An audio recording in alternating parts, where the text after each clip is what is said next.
I'm not wearing any jewelry. Just kidding, I have like 3 necklaces on. I'm not wearing any rings is what I meant. And I've given up on bracelets entirely, having baby wrists. It's gotten annoying over the years to make them fit. So, what's up, everybody? I'm gonna get some comfort sense going. Who is this person? Am I back to my usual self? Sarah Paulson has officially left the building. Illuminati Mistakes is back in full control. Sit back, relax, enjoy the show. Scary, isn't it? Like whiplash. That's okay. How's everybody doing? I've got Thanksgiving. Mostly just smells like cinnamon, pumpkins, and stuff. But a reminder to be thankful for what you got.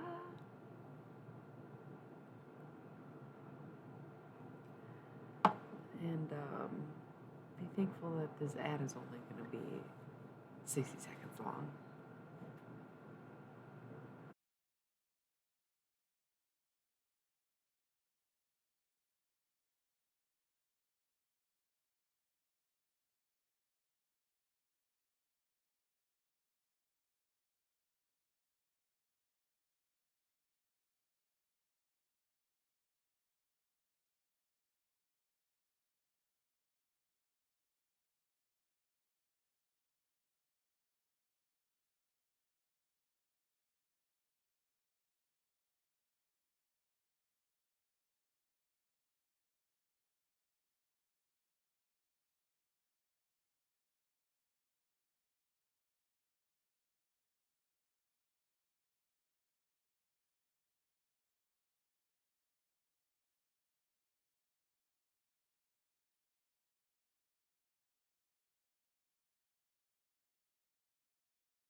Hello, I'm back. So, Aftermoon.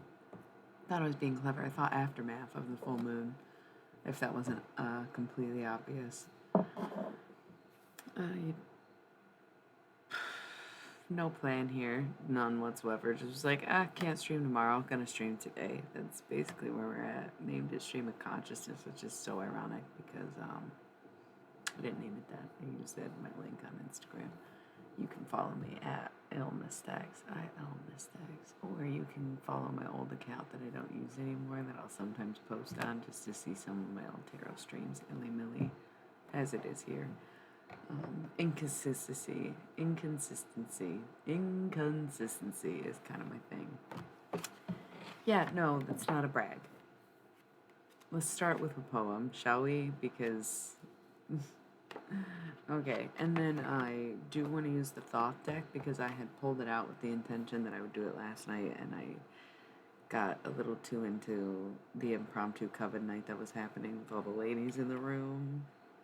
Forgive a man for being weak and not paying attention to what he was supposed to be doing. I'm going to start with a poem. Number one, since nobody's here to pick a number, but there is one view. We're going to go with number one for you. She Who Lives. This is just a fun game we play now because I'm reading poetry. Okay.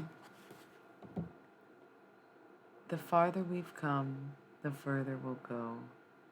Far from here where life is all good, where the past stays in its place and the future doesn't quite exist, where all we do is love and all we think is now, where we cannot be touched by hatred, we cannot be touched by fear. There is a dark side to the moon, but it doesn't stop the sun.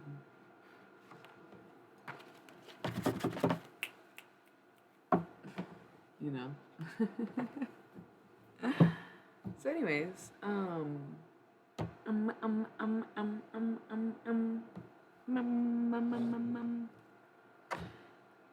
maybe we'll do more Halloween Oracle.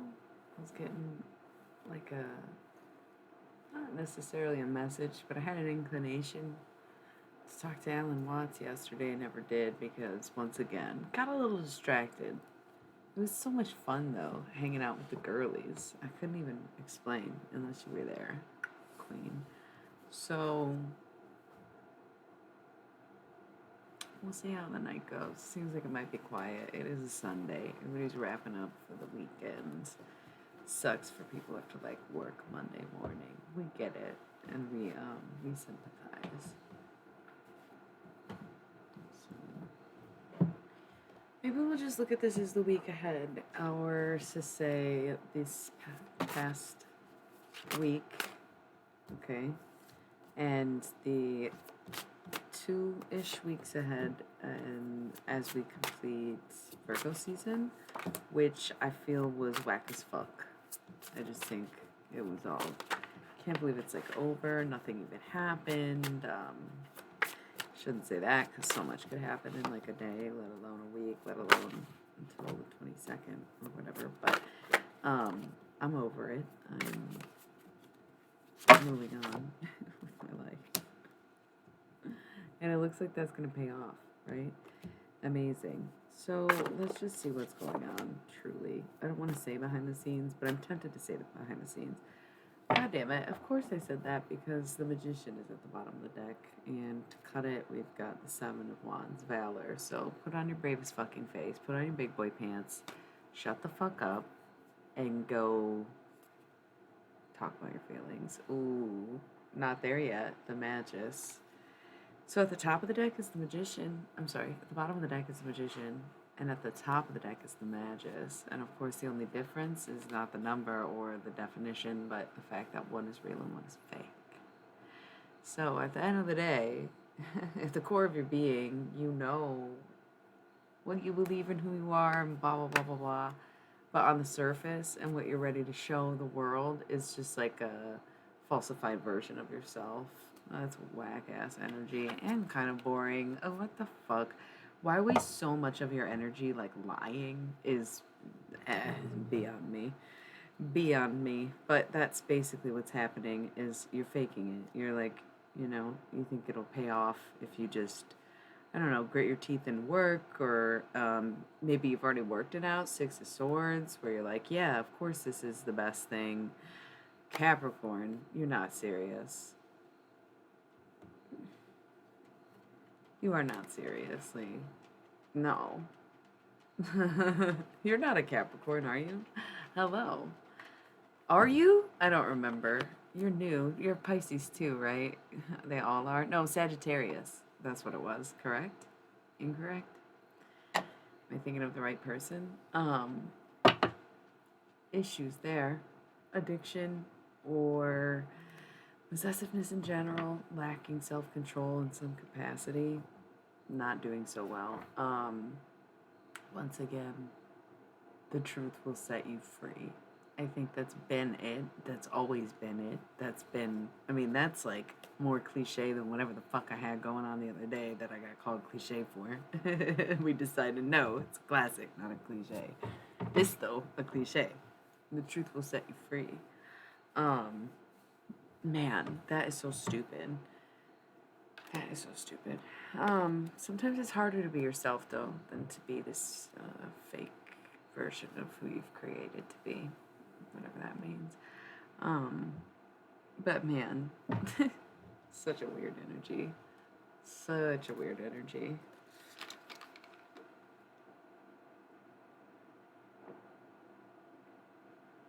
I'm on a pop kick lately. Don't really drink alcohol, so sometimes I drink sugar. Ooh.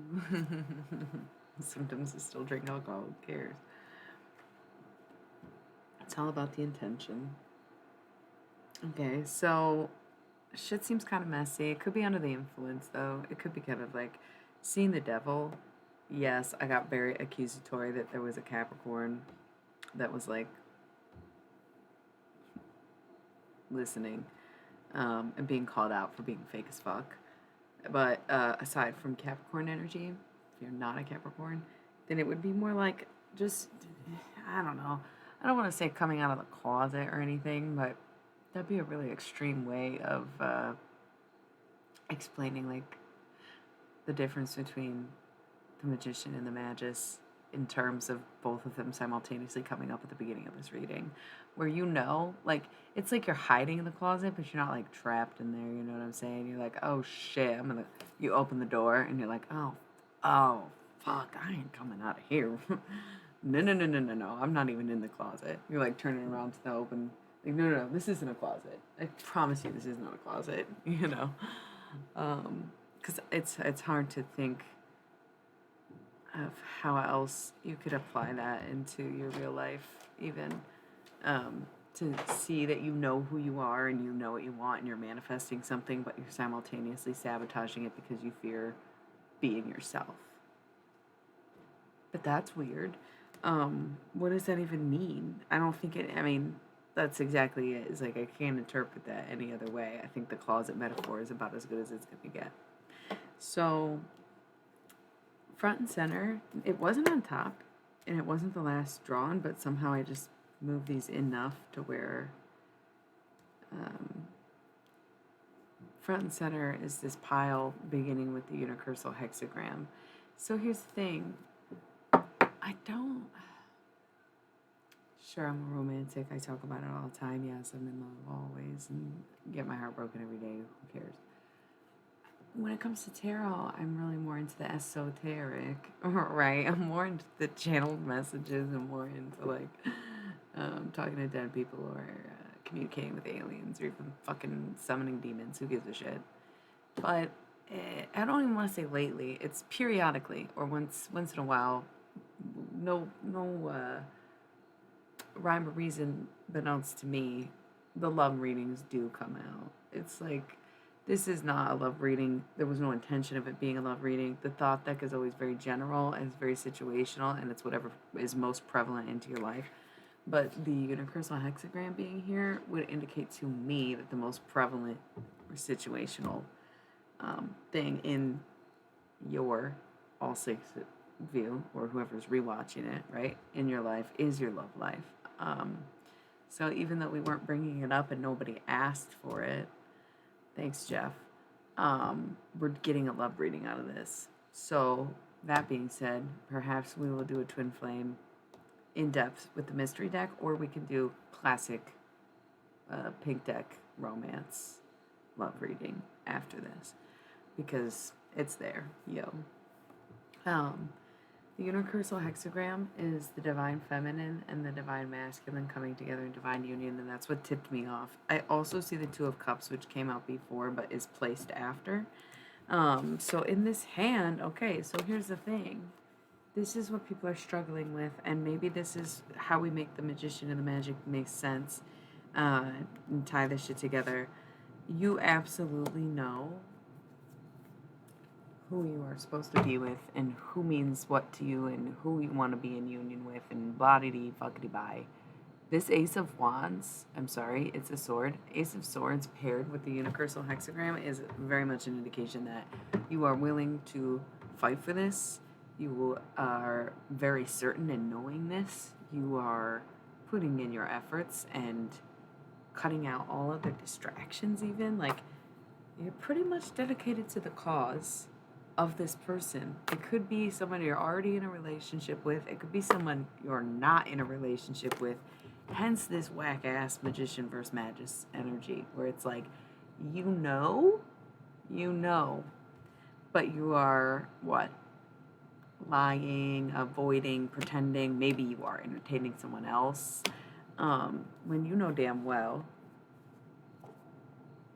that you've already got it going with someone else. Princess of Discs. So it's not to say it's an earth sign. This would be more in my opinion, more of the masculine energy rationalizing with the feminine energy, because the air, very vague. Swords would be air and air would be masculine, and then discs would be earth and earth would be feminine, okay? It could also be like, I don't want to say pregnancy, but you like literally already started something, planted a seed. Maybe you made an investment. Maybe it's a business related thing. Where like, oh, my business partner is great. Here's some money. I'm going to invest in this business with my partner. And then it's like, oh shit, my what? My what partner? Fuck, you're like faking the Magus energy because, oh, you fell for the coworker or something. That kind of thing. Where it's not necessarily a love triangle, but art.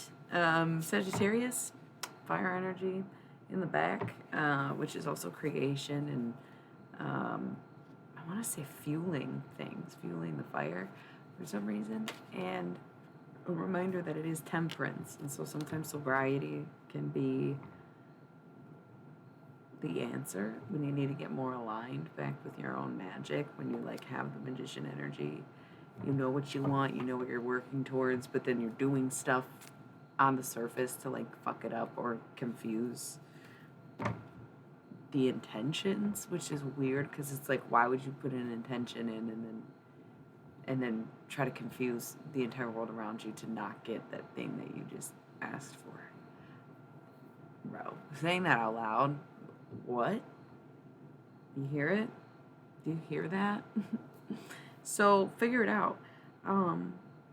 Because on one end we have the Six of Cups, pleasure. These women or these femmes, earth, water signs, nobody gives a fuck. Pleasure. It's all about her pleasure. It's all about that divine feminine, la la la la la, that goobly gobbly ooby doo. Oh, she do, right? Femmes having a good time. Doesn't matter. It looks like masculines also having a good time. 6 of Wands, victory. Pleasure and victory. So this is coming from both sides. Fire and water. It's double sixes. Seems like a nice balance. Throw in a 9. Did I just say 69? Nice. Right? Here's the thing, though. This is what I'll say at the masculines. When things are really balanced and when things are going well for both parties on both sides, for the femmes and the masks, right? What about that drives you to be doing the most and to ruin it and to throw it out of balance? What about you can't just chill? What about you doesn't want triple sixes? What about you decides that I'm going to add more emotions? I'm going to add more problems even because they're wands, This is restrictive energy. The higher the wands, the kind of worse off you are. And seeing that the 9 of Wands is strength, that's cool. You're strong. You can carry this load. Why are you putting weight on a situation that was perfectly balanced and absolutely didn't need anyone or anything? That was dumb. That was dumb. Right? That was dumb. So, once again, you're like shifting the weight, putting even more pressure on things when they were good in the first place. And then most likely you're crying about having fucked it up. But I don't know. And I'll tell you, somehow it all works out, and that's bullshit. It sounds like it should definitely not work out for you, if I'm being honest. It just sounds shitty as fuck, doesn't it? When you have to hear back, like, yeah, it does sound pretty shitty. So we got some face card down there. What's on the other side? Wheel of Fortune and the 10 of Discs. Wow. Okay, so be broke no more, right? Hard times are ending, and the thing is, that's happening regardless of whether or not you figure out the situation. The magician doesn't need to be there for the coins to fall, right? The bag already been secured, right? Already on your way up, already successful. So like all this outside bullshit doesn't really make a difference. You may have slowed down your counterpart, your person, your femme, but you will never stop them from moving on, moving forward, moving into what they are meant to do. And all they did was try to bring you with them. Thank God they didn't, because your energy honestly does fucking suck. Truly. I don't know. I don't know. The whole thing can't be stopped, right? You hate when things are out of your control, and yet none of it can be controlled. We don't control the controls. Isn't that what you said? That is what this song meant? my constancy, spin around me like a dream. And we played out on this movie screen, and I said, did you know I miss you? No. Two of Cups. The love is there. That's what makes the whole thing so weird. Once you see that things are going to work out without you, maybe let that be the inspiration to be a part of things that are working out rather than being on the outside, looking in and being bitter about it. You might as well. I don't want to say if you can't beat them, join them, because that is so grating, right? That just sounds like oppression. You've been worn down and you've been tortured and psychologically broken into just accepting that your captors are your friends or something. Don't really love the phrase if you can't beat them, join them. However, I'm feeling like you maybe missed a huge something along the way, but no one knows what it is except you, and it's because you've been hiding it. Like, you 100% are responsible for this. You 100% are the one lying or keeping secrets. It's right there. The Magus is right there. And everyone can kind of still see the magician in you, under you, around you. But you're throwing out this Magus stuff, this fake, and it's not fooling anyone but yourself. So it's not affecting anything but you. It's not changing anyone's life but your own. So until you can really grasp on to that one, you won't move forward, but everyone else will. And you'll have to just walk away from everything that you've ever wanted because you can't admit that it is exactly that. And that is your problem. So weird that you would even suggest it could be anyone else's. Yeah, so the love is there. Two of Cups, sure. The universe even, yeah.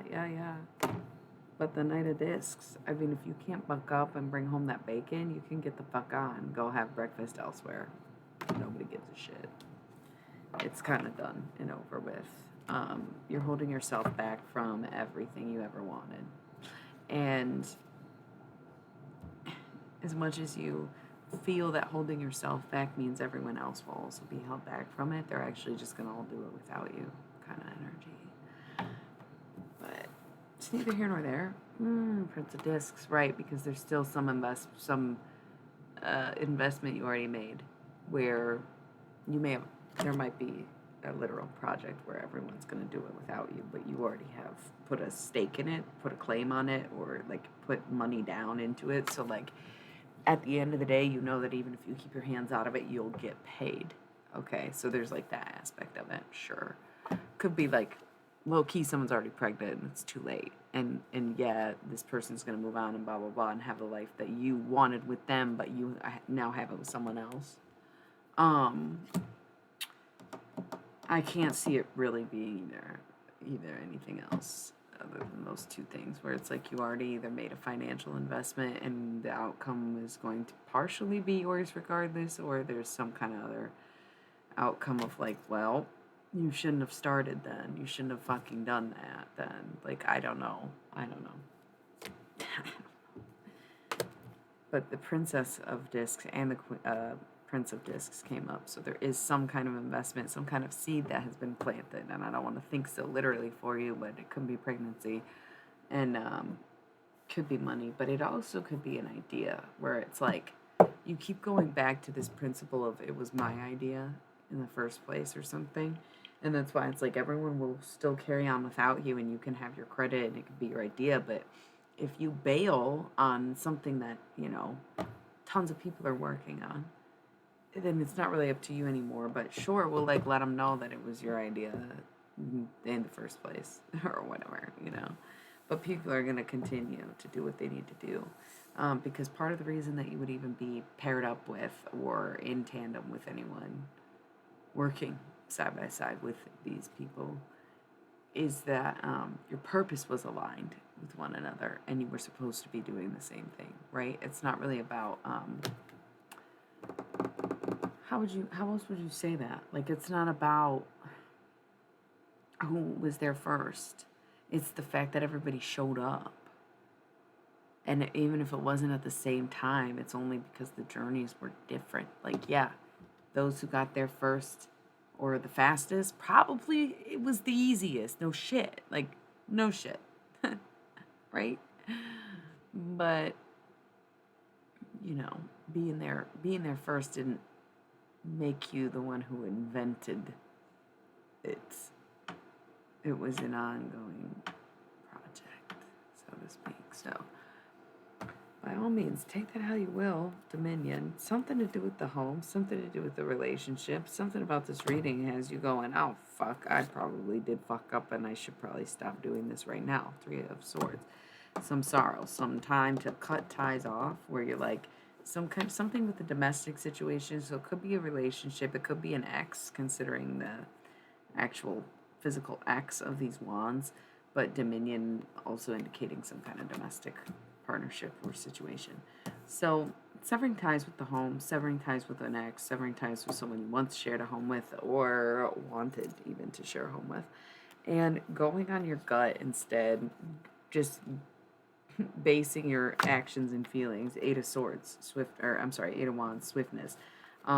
It's not necessarily being impulsive, but it's like doing what your heart says to do, like going where you want to be instead of where you think you're supposed to be, because that's how you kind of got into this shit in the first place, was like doing what's right for other people. And you know that now, the High Priestess. You know that now. You're better at it than you were. But for some reason, you're still serving total magus. And so, like, whatever that's about, I am guessing it's love. These all just came back out. That's so funny. You are very scared about who you love, most likely. And just know that love is not supposed to be scary. It can be tough, it can be challenging, and it can be fight-worthy, but scary. I don't know who gave you this idea that love was a struggle or boring or emotionless kind of whatever. It really isn't. I think that means it's time to call it, right? When you're in that situation, it feels like more of a drag, or spice it up if you don't call it, but things are going to fall apart naturally if you don't do something about it or address that. Wow, the moon and the magician, Pisces energy, Pisces full moon. No shit, no point. No effort is worth it. Live in your magic. Be your most authentic self. You gotta drop the magis bullshit. You gotta drop the fake act. Love who you love. Two of Cups. Love who you love. You know who that is, right? Stop holding back your emotions and just act upon it, because you never know what kind of situation you'll be in, right? Could lead to a romance, and of course that romance may end, but that doesn't mean to go back to your old ways and just pretend like it never happened and go back to being this magis fake, blah, blah, blah. So, anyways, that felt pretty oddly specific. Dwindled down to the two of you. Take it how it resonates, though.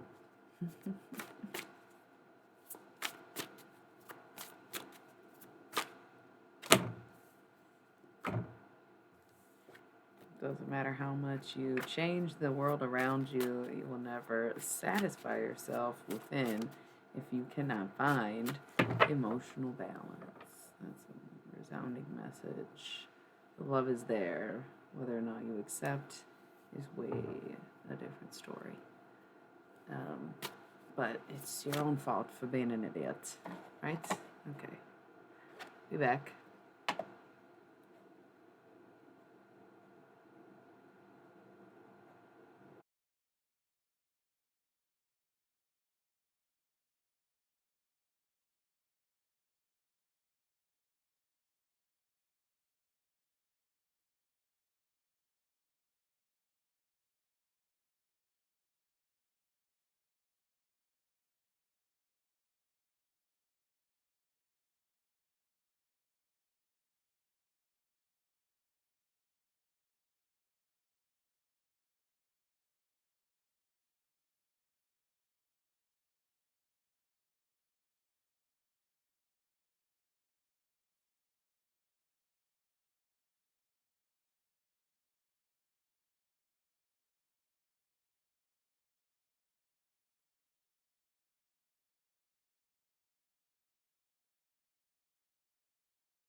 Okay. Sure is quiet. The aftermoon. Realizing it ain't always all about you. I know. How shocking. How shocking. Absolute revelation. That deck went well, though, I think. I would even do it again, maybe. What's been going on? So quiet. What are y'all so afraid of? Maybe we should do the mystery deck. We're kind of all over the twin flame narrative because the masculines fucked it up, dropped the bag. Don't give a fuck, you know? Let's come back Libra season. We already were warned against it, so nobody gives a shit anymore, right? That universal hexagram, though, came up so direct, so centered. It does make me wonder if I'm supposed to be looking into the narrative at all. But for what? Not for myself. I don't give a shit. Never liked them that much. But they're good, you know. It was like, it's oddly insightful. I am a bit of a love coach and matchmakers. I guess you could say it's hi. Oh, just a little sleepy. It's been a while, right? Hey.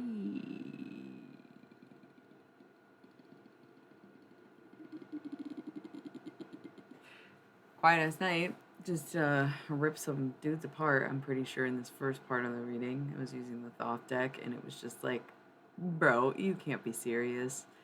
Sorry your life was so fucking easy. Get over yourself. That's basically all you missed. Now I'm debating. I got my 3 mains sitting in front of me. Halloween Oracle was popping last night. We absolutely loved it.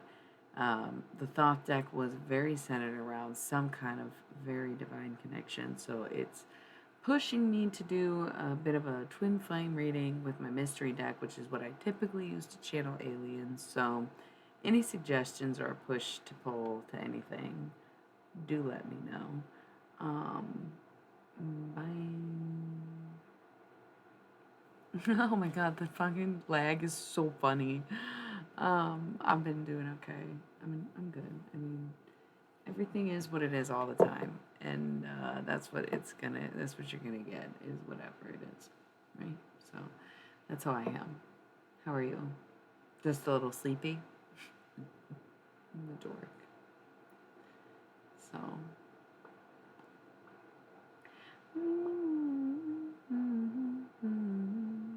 is that Eleanor Rigby I'm low-key singing? We didn't really give John Lennon his proper showcase last night as he wanted or we intended. Seemed like it was a bad time for him.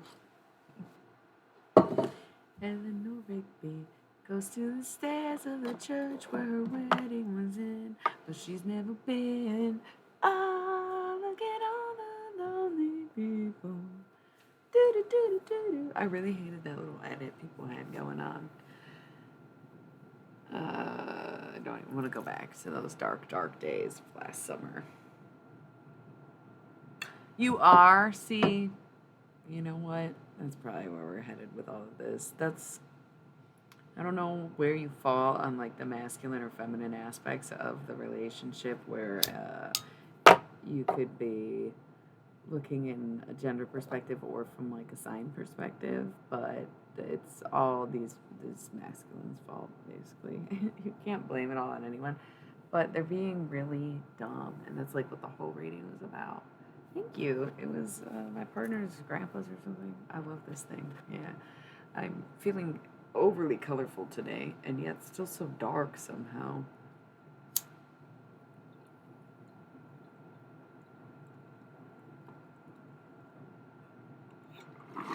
It's like I didn't need to say anything or do much. I could tell when you smile. So I was catching up with a friend of mine the other day. We were just mutually voicing a disdain for modern dating. techniques and the men that we have met during these things. Yeah, it's so deeply fucked up and ingrained into them, and it's like an egotistical thing, and I wouldn't say it falls on the shoulders of any one individual as much as men have been taught and raised to shame each other for doing anything that succumbs to the feminine in any way. And we see that in so many different aspects and areas of life where it's like they aren't trying, is the thing. If they were trying, they'd be able to fix it and they'd be able to decolonize themselves and realize they were indoctrinated into a system that served no one but themselves and realize that's inherently selfish. And regardless if they sign themselves up for it, they're the only ones who can get themselves out of it. So, it's much deeper than just an individual or a singular relationship. There's nothing we can do other than stop putting up with any of it in any way, on any level, from congratulating a fucking dad for doing the bare minimum to thinking your boyfriend's the best for doing the bare minimum, right? The bar's on the fucking floor and these dudes are kicking it around and want to be like, look, I picked it up, just so they can drop it again and kick it to the next fool who picks it up for a second and does the same thing, right? If a man, isn't helping you or providing for you in any way, shape, or form, and then also wants to complain and tell you what to do, the fuck you mean, bro? And a lot of women, once again, indoctrinated into the same culture, but with different rule sets, right? Different regimes, accept that men are like this and will do anything to please them regardless. That blows my mind. Here's the thing. I've never been big on dating. I just haven't been. I was never big on relationships, and so because I wasn't really looking for relationships for most of my life, I wasn't really dating. I'd be fine to go on a date, see if we hook up. Probably won't talk to you again, whether or not we hook up or not, right? That was so. I didn't care how much I really dug someone as much as I was attracted to them. No regrets, but plenty, right? And so it kind of was it's one of those things where it never bothered me because I would just simply say no. If a man wanted to act like that or be that way towards me, it's like, you're right. This is literally why I have no interest in being your girlfriend. Thank you. Goodbye. Next. Not that those dudes would get far, but that's why, dating was never even a concept to me because I knew that I didn't want to date them, right? And so it's coming back into it, it's okay, I can handle relationships. In fact, I'm even polyamorous. I prefer more than one relationship, sure. And then realizing, wow, this is shit. This is how it's been out here, and 1,000,001 women being like, yes, it's literally like this. They're all miserable to deal with. If you have an even good or slightly above average one, you should keep him. That's how we see men now. And it's why did it get like this? And it's because they got whatever they wanted all this time from their counterparts, from the women they seek validation from the men they seek validation from. Because let me tell you, most of these dudes are really closet gay or, genetically encoded with homosexuality, like many cultures have been previously. So, LOL, maybe you shouldn't have it. That's the thing. I'm dealing with this particular situation where the fella is more than aware that I actually am coming from a soft place, hey, it's okay, let's talk about it, and then I'm being not responded to physically, but responded with tactics to push me towards anger, to make me want to let him have it, if you will. Old tactics, because then he can turn around and say, look, she's crazy.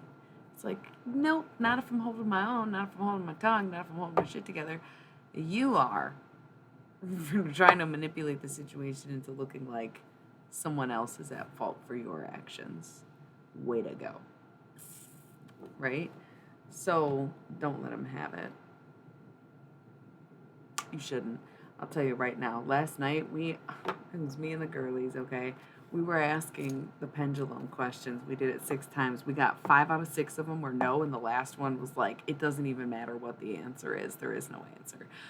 We are definitely not giving it attention. Like you said, talk to people calmly and like be able to rash it out. But if you still are jumping to anger and you still do want to cuss somebody out, bro. It's exactly, but also not exactly because wouldn't suspect it, but it's only because, gosh, you have to be really fucking stupid. You have to be really fucking stupid to put up with that for very long, right? No, I'm kidding. That's not really how that works. I'm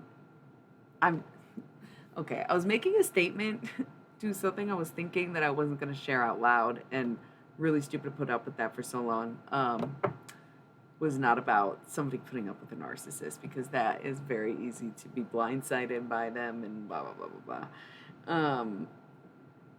Yeah, that's so funny. And like, is it not almost alarming that whatever we got going on in society is breeding narcissists at this rate that they do? And also, why is it that like I don't know. I don't know. It's like all men get narcissist and women get BPD, and it's like the same thing. So maybe we shouldn't think that like all men have narcissism or are textbook narcissists, but rather that narcissistic trait can appear in many different mental illnesses. But you're mentally ill either way, right? Is that not the fucking moral of the story? Is that you're mentally ill, even if you are just a fucking dirty narcissist.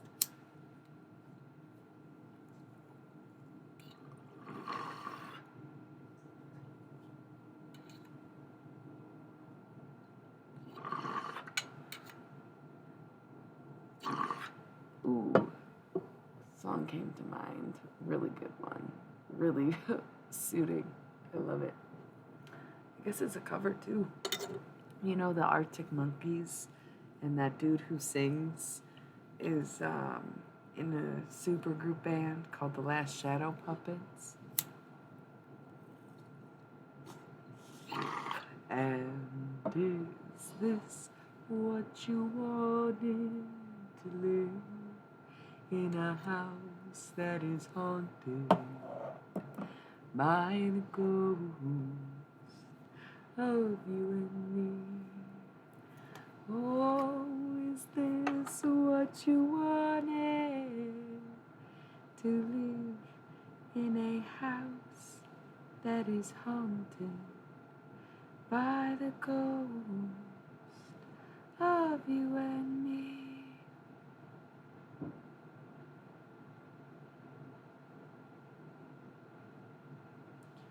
You Marlon Brando, also probably a fucking narcissist. I was Steve McQueen. You lost it after so many, baby. I was squeaky clean. I don't really know the words. They're not totally appropriate, but that video was one of my niece's favorites when she was a baby. It would put her ass to sleep every time. It was so cute. Just watching this dude sing and then the clouds go by. It's great. But the older she got, the more I was like, yeah, we probably shouldn't just be listening to the You Were KY Jelly. What the fuck? All music truly is inappropriate, pretty much across eras, across genres. Like, music is the most obvious of sexual frustrations in human expression, no doubt. Because even a movie, you can have 12 other thoughts for a second, at the very least, if not making sex joke after sex joke after sex innuendo, right? Anyways, yeah, we have to just move on with our lives, homegirl, assuming that is appropriate. Been using the phrase a lot lately, don't know why. Maybe because I just want friends, but friend is such a strong word that homegirl or homie is just like a more casual way of stating, yes, friends, I am here for you. Okay. I'm done with dorky white dad. Listen. Let's rein it in, okay? We can pull out some tarot cards. We can even do a love reading. I keep it general. It's not all about you, but you're here. You want to know, we can do that. However, I'm gonna let you know right now. Last night we already went through it. You should watch the philosophy video. Maybe not all 4 hours, but it was like I said, me and the girlies having this conversation last night. They ain't shit. They ain't never been shit. We've been trying to work with it. We're like, this shit is a little bit better than this other shit. I'll try to fucking clean this up. Nope, still shit. Fuck it. I pray for all of us to have our lesbian eras real soon. You know? I can't. Someone else, they were like, I'm out. I'm out. She's hating on men. Like, yeah, no shit. Y'all suck. Um, but also it's masculines. We can't just blame it on men. We're not talking about people with dicks in their pants. We are talking about that energy. That ego driven, very jealous, very competitive, very much possessive and wanting to conquer. It's once again totally ingrained throughout history. Totally integrated in our every facet and way of life. Every social structure, every social norm, every political system, even, it's all set up for us to carry out and carry on these ideals that were put in place way before any of us were born. And it is in such a way that partially, just as much as any trauma, is encoded into our DNA. And that's why it's so hard to break. And that's why it's so hard to find a way out of it, because it's almost like with so many people being so deeply affected by the same thing, like, of course, you're going to meet the same people over and over again, even if you are breaking a cycle, even if you do see the behavioral patterns, even if you can make the comparison. Um, it's just one of those things, man. Holy fuck. I mean, I just hadn't thought that's like, wow, that is messed up. You really can't comprehend someone's motives if they just won't tell you, right? And so if someone can't be honest about their motives, then you probably, I mean, they aren't good, right?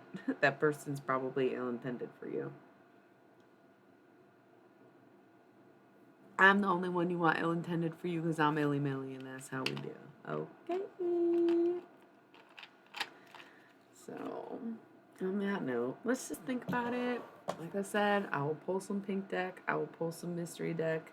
We can look into it. We can go into detail about it. We can. Is it healthy? I don't know. It just seems like a dead end. I'm personally over it.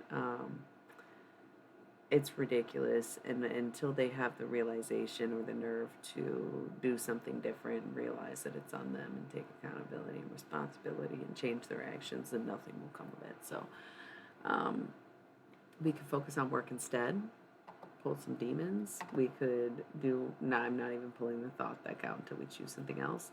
Halloween Oracle advisory from the South, aka the underworld, whatever. Let me know what you're feeling. Cosmic deck of initiation, always, always clutch. Little kind of mandala angels, like that, biblically accurate ones. So, we're gonna roll a 60-second. You know what it is, just because. Otherwise, they'll do it for me. We hate that. Let me know what you're thinking, deck wise. And if nothing, man, we can always just talk it out. And if you have any questions, we can ask me, the pendulum, the cards, whatever. I'm here for you. You know what I mean? So, I'll BRB.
All right. Silence from the audience. I love to see it. I'm kidding. I don't. It's one thing when I'm not interrupted during a good flow of readings. It's another when people are like, God, I don't want to hear it either. I know. I know. Tough luck.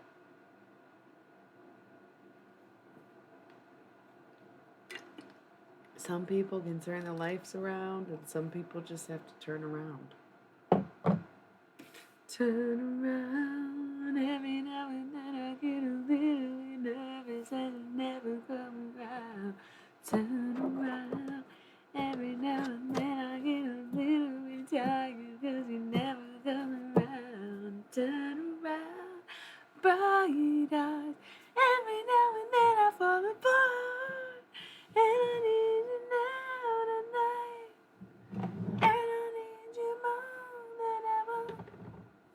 And if you only hold me tight, then we'll be holding on forever. Right? I used to hear that a lot at one of my waitressing jobs a long time ago. It's like when they play top 40, they're talking about 40 songs. I swear to God. They're like, these 40 were on a billboard at some point in the last 10 to 30 years. Let's just play those 40 on repeat. Go. Whew. Big Girls Don't Cry was also on all the time. At that job. I don't know. One radio station only.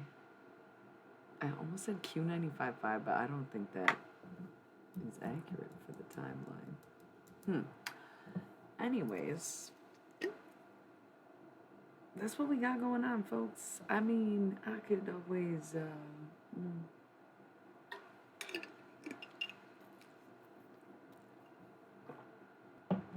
seems like it's good and done dead. Do something else, go through the decks. I got them lined up here. I could just say fuck it. There's no one here. Perfect time for Halloween Oracle, but nobody's talking. Because it has nothing to do with anyone in particular and is more just what's being said by a particular person. And I think some people who resonate with whoever is talking can get really into these types of readings, but if you don't know who it is, then it's maybe not that interesting to watch and a little confusing to try to keep up with. So, shall we see about Alan Watts still?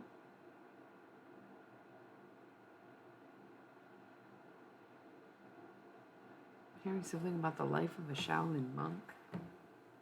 The most familiar I am with that is the Mortal Kombat game Shaolin Monks, unfortunately, because I'm ignorant and I do love Mortal Kombat. Where would I be spiritually if not for Mortal Kombat, right? I'm going to break out the Halloween Oracle. It went well last night, and spooky season is upon us, so even though they're not really a hit on Twitch, y'all got to get used to it. Same with them demons. People don't seem to give a fuck about that shit, but it's like that time of year. I'm about to be kicking it into overdrive. It's who we are.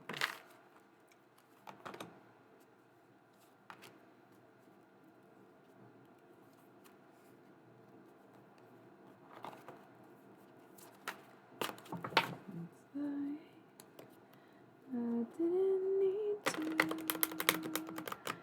say anything or too much I could tell when you smiled. Yeah, there's definitely something in the air. That's the thing. They really do say when you're like redirected or rejected is for blah blah blah. It can be hard to admit in a moment that you could be wrong about something, and I think that's the toughest part where one, how could I fall for someone's lies? Two, how could I have been so blind as to believe it? Three, if it wasn't real, why did it feel like it was? Etc. etc. And that's because people are really deeply good at what they do, regardless of what they're doing is good. Okay? So, Werewolf, once again, exploring wildness. This was the bottom of the deck yesterday, too. And I'm seeing Skull of Stars, infinite possibilities. The reasons that this happened are abundant, right? There is a higher list of reasoning that we could never even see, let alone experience in this world, okay? But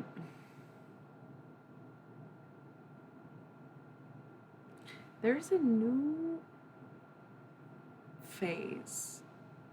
Now, I don't think this is for anyone in particular. I don't think this is coming from a place particular. What I'm kind of seeing is, best way to describe it is to reference Coraline. Think about the theater in the other realm, where they Miriam and Phipp perform, and instead of the little dogs everywhere, it's like skeletons, and they're dusting these curtains and they're setting up the stage, and everybody's getting ready, and we're all sitting in the audience, and they are so excited. They are so excited. Whoever those skeletons are to you, ancestors, relatives, idols, even people of worship, like deities, whoever you think is working for you behind the scenes. Hello, Adeline. So there's stuff we're not seeing. There's stuff that we're looking at that is honestly meant to keep us pretty distracted. No one's going to tell you whether or not something is going to or meant to work out. Let's start there. When it comes to whatever you're micromanaging right now, or whatever you're putting your focus on to distract yourself from the bigger picture, is probably a good thing to not be looking at the stage as they're getting it ready, because it is meant to shock you rather than surprise you. That's sounds terrible. Would you much rather have a surprise than a shock? Like, to be shocked by something is like, that doesn't even sound like it's a good thing, because shock can also be horror, right? Shock value, I don't know. You will be shocked and not surprised. Everything is going down just right. Anything that's happening right now, people are putting themselves in position for this show, whether they realize it or not.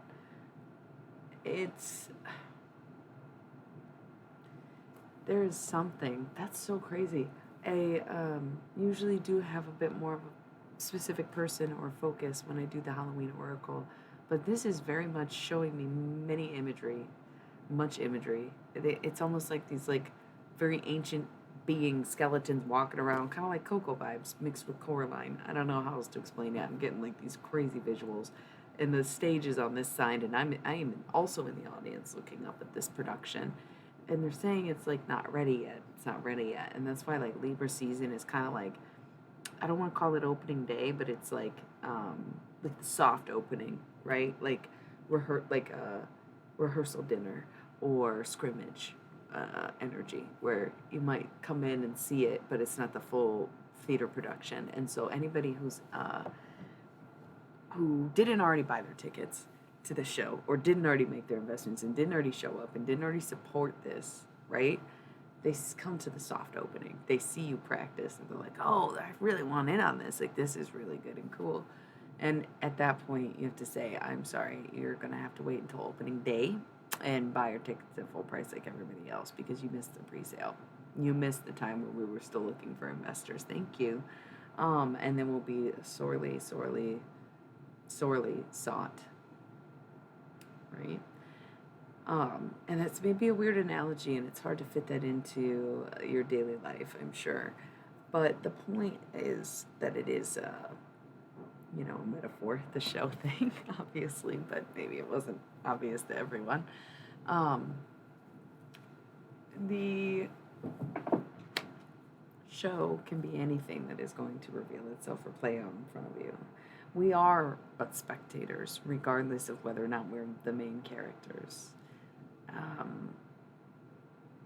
Something I think is ironic is when people want to embody main character energy, but they take on the personality of side characters without even realizing it. But that's okay. Watch a fucking movie sometime, you know what I mean? I'm mostly joking, but I'm never kidding, I guess. I wish I was joking, right? So The production can be anything, you know, it can be absolutely anything that's happening in your life. It can be whatever you want it to be, it can be whatever it is for you that you maybe know is going on for you, behind you, around you. It just depends on whether or not you want in. It's very much music, of course, no shit. The old go tos, we all know it. I don't even want to hear it, don't want to keep singing them. We get it. Everybody's tired of it. Yeah. Um, Sometimes when you see things so much clearer than you ever could have. And then you realize that maybe things were murky for a reason.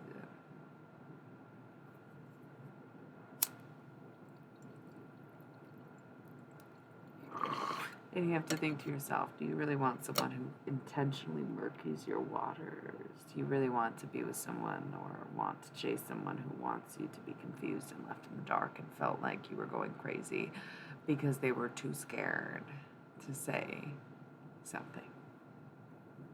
No.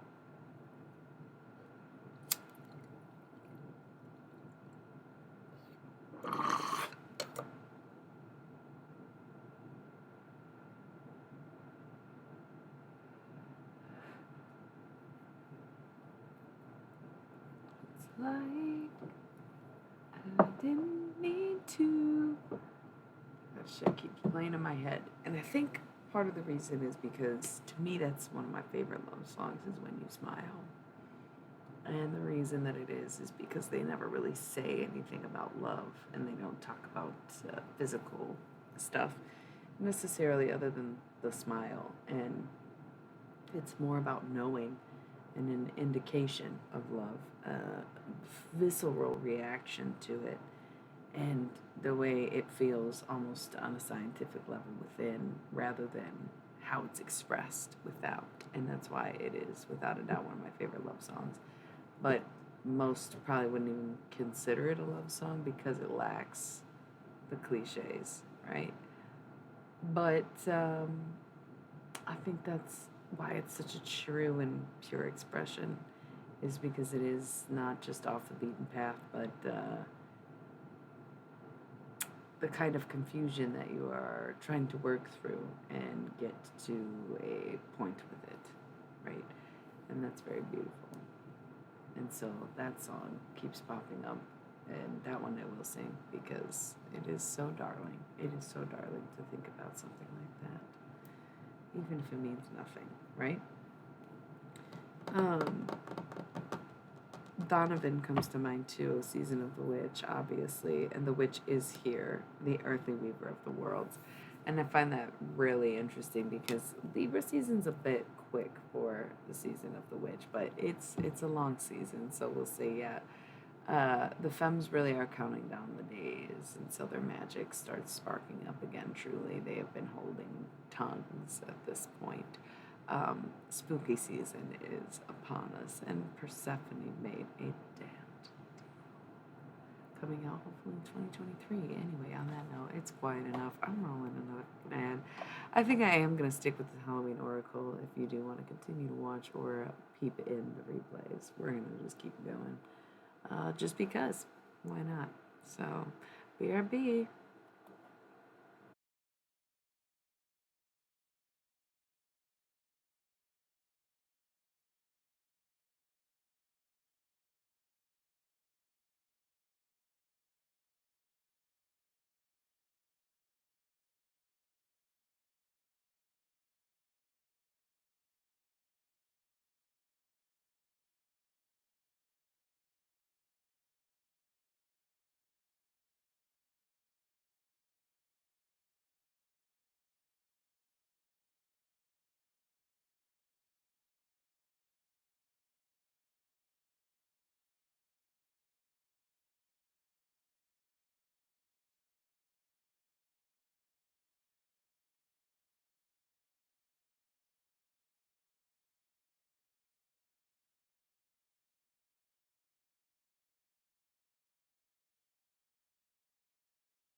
Okay, I'm back. Took a little bit extra seconds, minutes. What am I interviewing for? No one's here. Except for silent viewer number one, as they are in every stream. Thanks, I guess. Um, Best time for channel messages is when nobody's watching, especially because I care more about them than others do. I really do. I care about the opinion of others that just never live my life based upon it. You know, I love hearing what people think. I love to know what goes through somebody's mind or inspires them, influences them. I mean, that's really beautiful.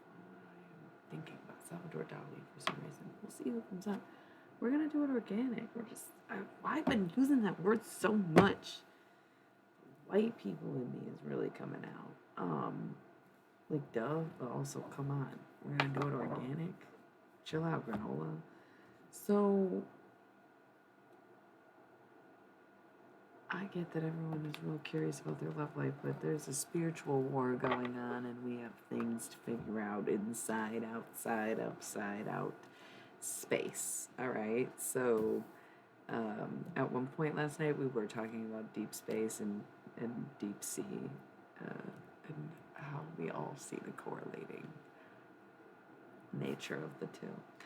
So without further ado, just kidding, I'm gonna light some incense and then I'm gonna just and let them take me away. I'm not going anywhere, but it's not an expression either.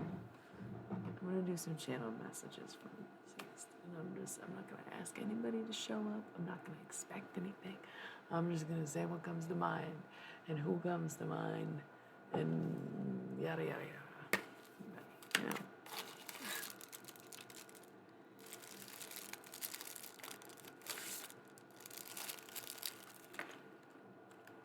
That Nag Champa, though, really is a classic. I was so burnt out on it for many years because I worked at this hippie shop and I had to unpack like one very large box of Nag Champa, and it was just like, you know, I'm good on that smell forever.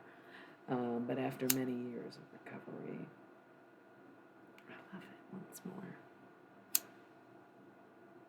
Because it's the thing, the other incense boxes had as strong of scents, but there was a variety of scents, but we had to order so much of the Nag Champa that it was just all Nag Champa. It was a thing. So, isn't this the cutest shirt ever, by the way? Let there be song. I saw this after the show back in June, you know. That and Co. And I was like, this is the one I want. This is it. This is my, yep. Hair shooting bears. Adorable. Love it. 10 out of 10. It's like tie-dye kind of, but it's the clouds. So it's perfect. It's my favorite shirt. Thank you to my favorite person for making it happen. Cool.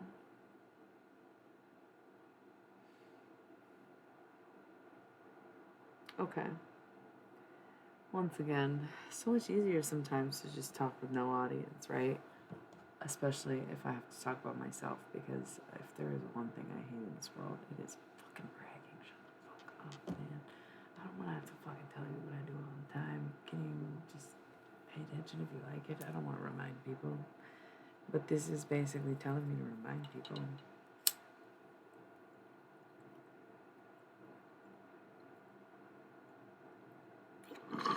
I just don't think Jesus was fucking around when he said the meek shall inherit the earth.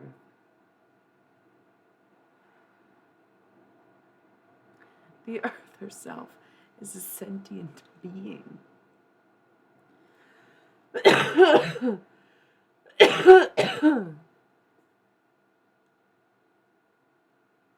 She's laughing. Those who think they will survive will not, and those who think they won't most likely will. It just depends on where your intentions have been on a whole scale. Jesus said the meek shall inherit the earth because they did. What they inherited was the power to communicate with Mother Nature, to become one with each other and one with the ground under, one with the underworld, wherever they fall in, whether they're looking up, whether they're looking in. Beautiful energy of like, yes, the meek shall inherit the earth. We may not see that in these upcoming years. We may not understand that from even a financial perspective, because what would you even consider meek? I understand it as sort of like humble, but I honestly feel better looking it up because I don't really know the textbook definition. I just grew up Catholic, so it is what it is. You know what I mean?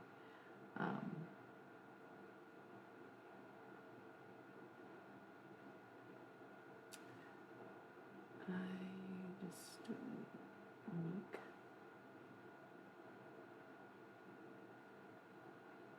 Quiet, gentle, and easy imposed on, submissive. That's so funny. Compliant, spiritless, yielding, retain. That doesn't sound like a good thing, like being submissive. So let's look at this in two ways. One, what we were talking about earlier was how deeply indoctrinated both men and women have been in our modern American culture, at the very least, if not on a more global or longer scale than that. This inherent belief that you will be rewarded for being compliant, for being submissive. See, when this Mother Nature message, I literally am picturing like a Gaia sort of like nature woman's face as I'm talking about Mother Nature. When you say quiet and compliant in relation to the earth, those are the ones who can sit in stillness and the ones who still go out in nature and preserve that shit, quite frankly.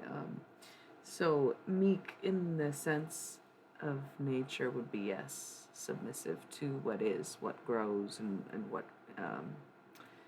flows, really. The water and the land and the leaves and the flowers. People who have plants even having the patience for it. So, yes, we shall say the meek shall inherit the earth in relation to Mother Nature. But in relation to the Bible, isn't that interesting that a culture or a religion, really, a cult, if you will, a cult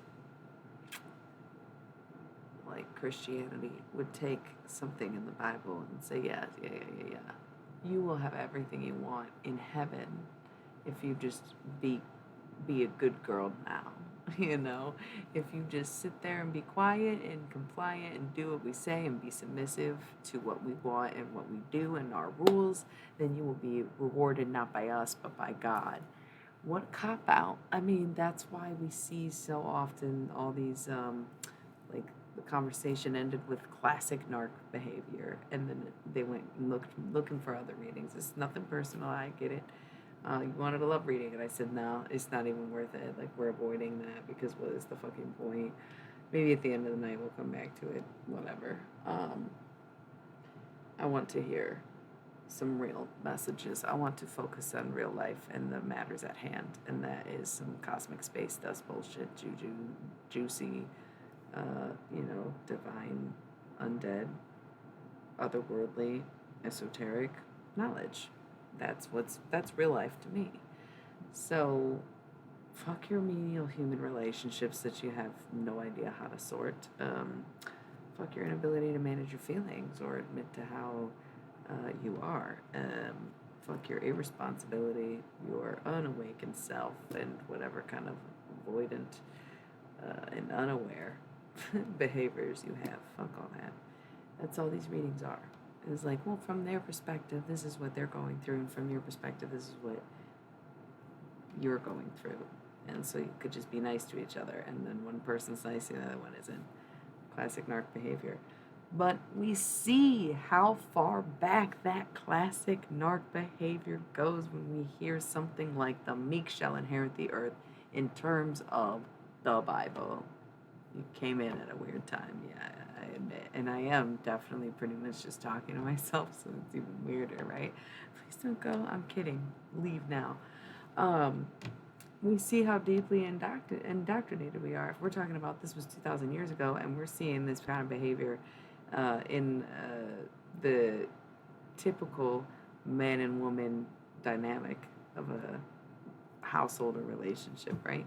Where the women are submissive and the men do not have to reward the women. The women are rewarded by the children, the work being done, the reward of a clean house, think 50s mentality, right? Because that would even be considered modern compared to Jesus's era, right? So we would see that in our 100-year time span, not even, right?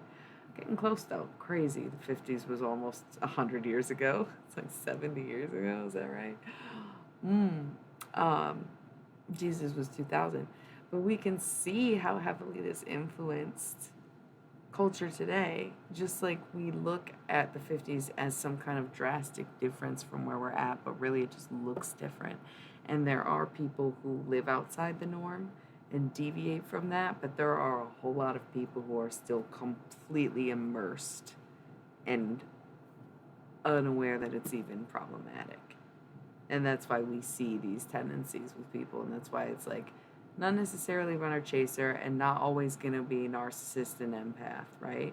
But I will fucking die on the hill that if somebody tells you they're an empath, run, because they are most likely the narcissist in that situation. It's like 9 out of 10, 10 out of 10 times. You're probably a narcissist if you go around telling people you're an empath. Just saying. Empaths would never reveal their secrets. Why would they ever want anyone to know that they could be influenced by other people's emotions? They'd be relinquishing control to you. So, yeah, right. They would never tell you, So, something to think about.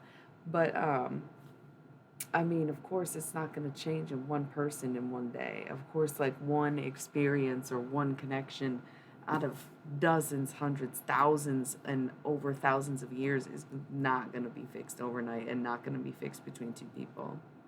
It takes a village to raise a child, they say. It takes a village to raise a man. It takes a village to raise a woman or a two-spirit. Who are you? Who said that? Anybody, right? I don't know why we stop at childhood. We are continuously growing. We are continuously learning. And not everyone had a village to be raised with, right?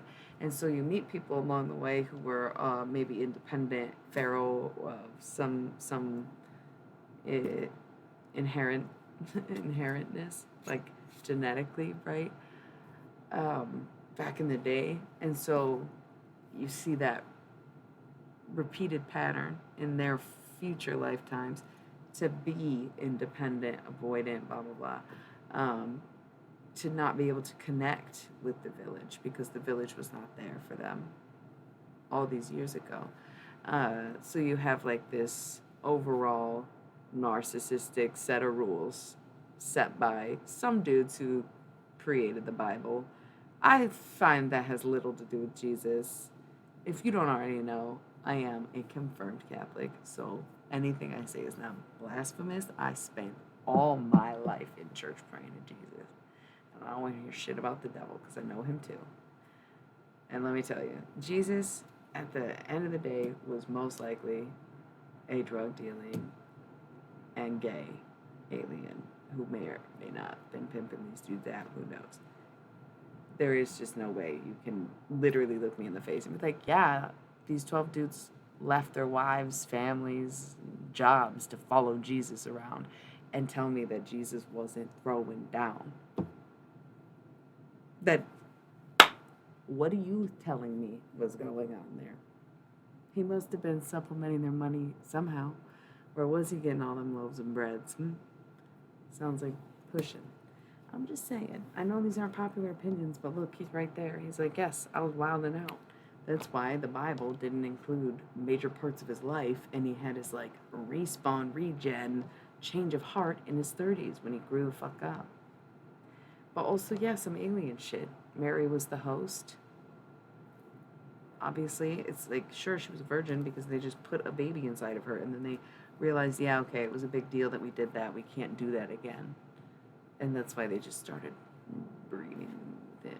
They were like, fuck, we wanted a virgin, but that was actually a really stupid idea on our part.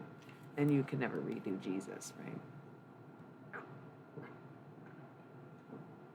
That's why he was all powerful to talk to a man in the sky. He was stuck on a fucking home planet, His commander. God, sure. Also sounds very alien outer space, right? I'm just saying. The major contact points in human history with extraterrestrial light beings, right? Life, but light beings. 1947, the year 01 AD, right? Whenever fucking Mary was pregnant. And Lucy, I think of that song. Is it love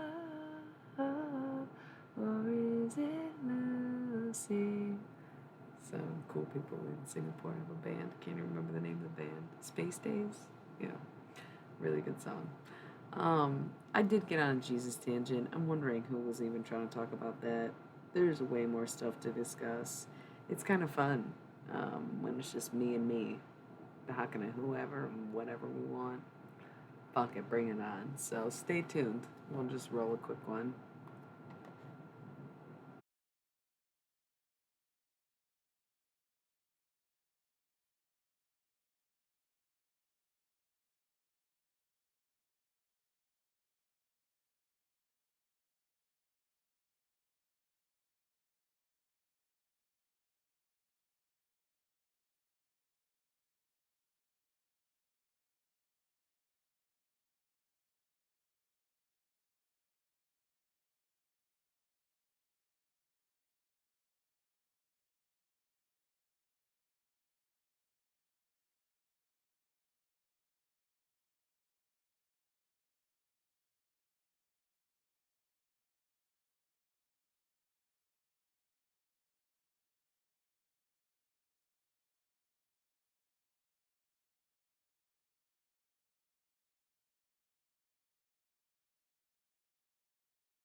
All right.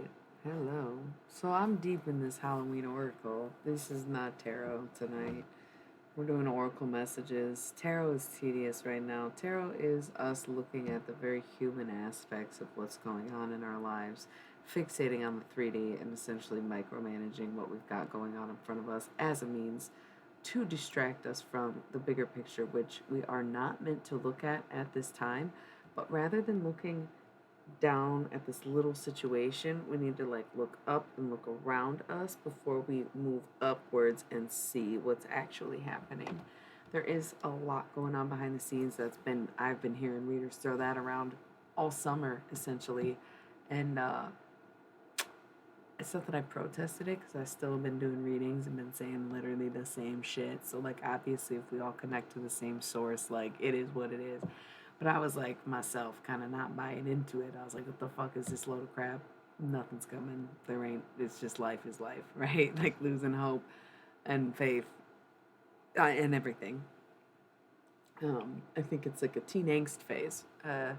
Thinking back to my teen days and being shit's not really that much better in regards to my health. And that affected my entire world. So honestly, not thrilled, right? Just not thrilled. But hearing these positive messages of hope, which usually I'm all about hope. I lift people too high up, probably inspire with magical words of power and kindness and love. Very, very much a hopeful person. So if I am saying I'm at the end of my hope rope, but the readings consistently are trying to convince us, look, y'all, there is a lot going on. Everybody's but not everybody that everybody that's on the other side already, who presents this world to us essentially.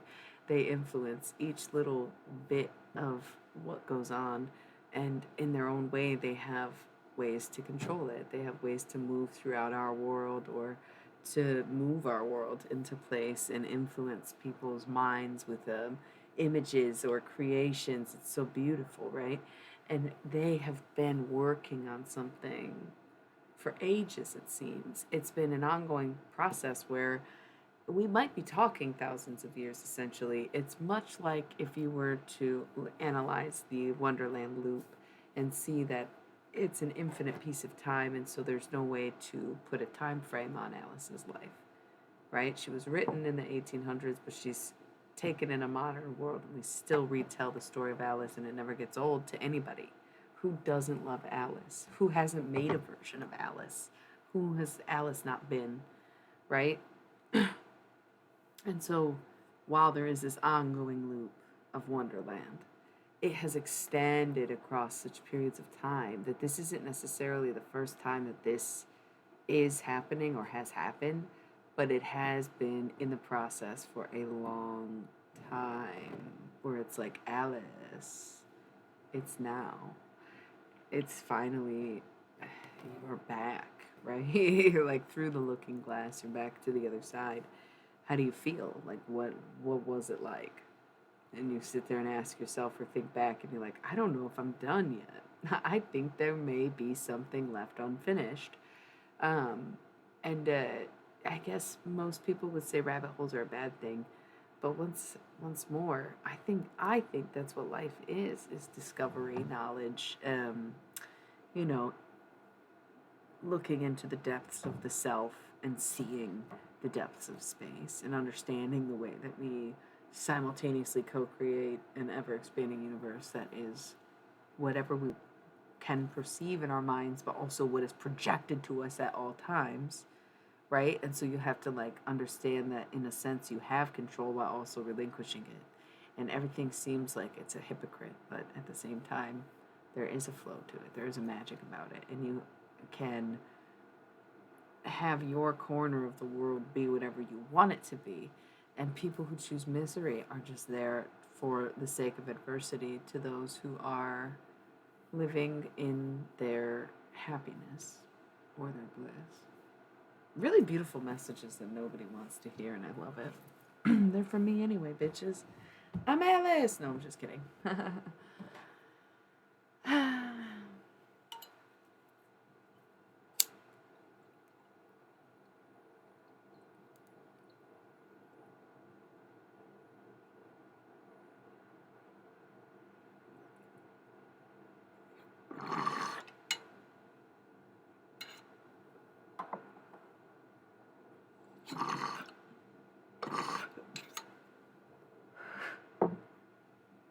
I just had this thought.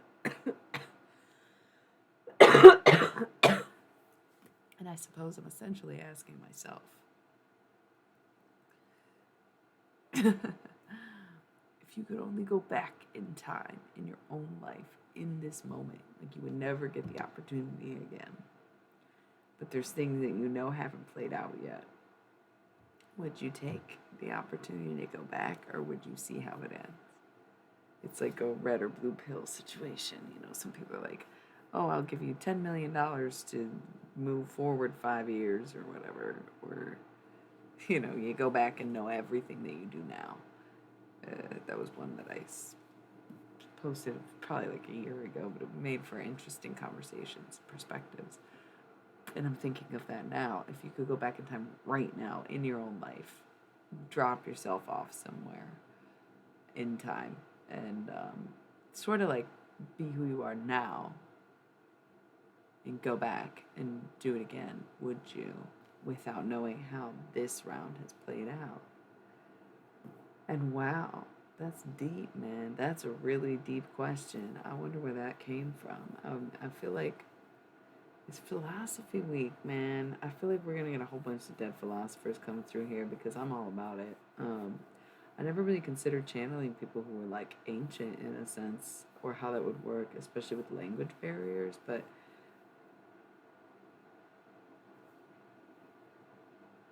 I'm feeling like it's Aristotle, Socrates. I don't even know how they're in relation to each other, if they are at all. But lots of philosophy coming up this week. I feel like that's the thing. When someone has a gift, you should be blessed by it rather than be jealous of it or try to take it from them. You know, you should be able to be happy for another person and to witness what they do is the joy that it brings you rather than trying to figure out how they got that so that you can also have it, you know. Those are eyes of envy, really. I think I'm gonna eat some chocolate. We're gonna do some cool readings. I'm gonna do some cool fucking channeled readings. I've been avoiding it because there's these like few cards on the table that I was like talking about through. Got Cauldron, Synergy, and Healing. Focus on yourself, King, or Queen, or Queen. School of Darkness, Blind Spots. So much you're not seeing, but also you might be taken off guard. But Skull of Stars, infinite possibilities. Anything can happen. Okay, so let me gather. We're gonna do some cool ass channeled fucking messages, and I don't care. I ain't waiting for nobody anything. Alright, so we'll BRB and we'll get to going.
That was nice. Dude, I look so cute and I love it. I've been feeling hideous the past few days because Sarah Paulson's a fucking bitch. And my face is probably bloated as shit. And my partner was like, nah, you're cute as fuck. You're just not even believing yourself. I was like, that's sweet because I think that actually it does take a physical toll on me. But thank you, darling.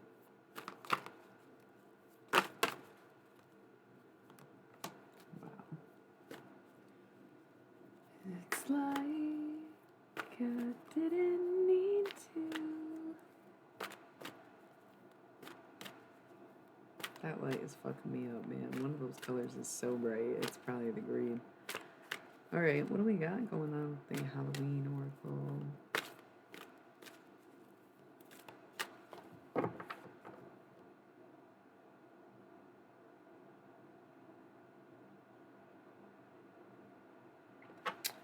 So, once again, this evening, they are serving up visuals like none other.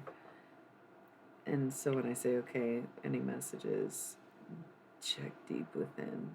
And it's like, okay, sure, John Lennon, like I said, we tried last night, kind of came up. We had like a Mad Hatter tea party, and then of course I bring up Alice tonight too, so it's definitely a vibe.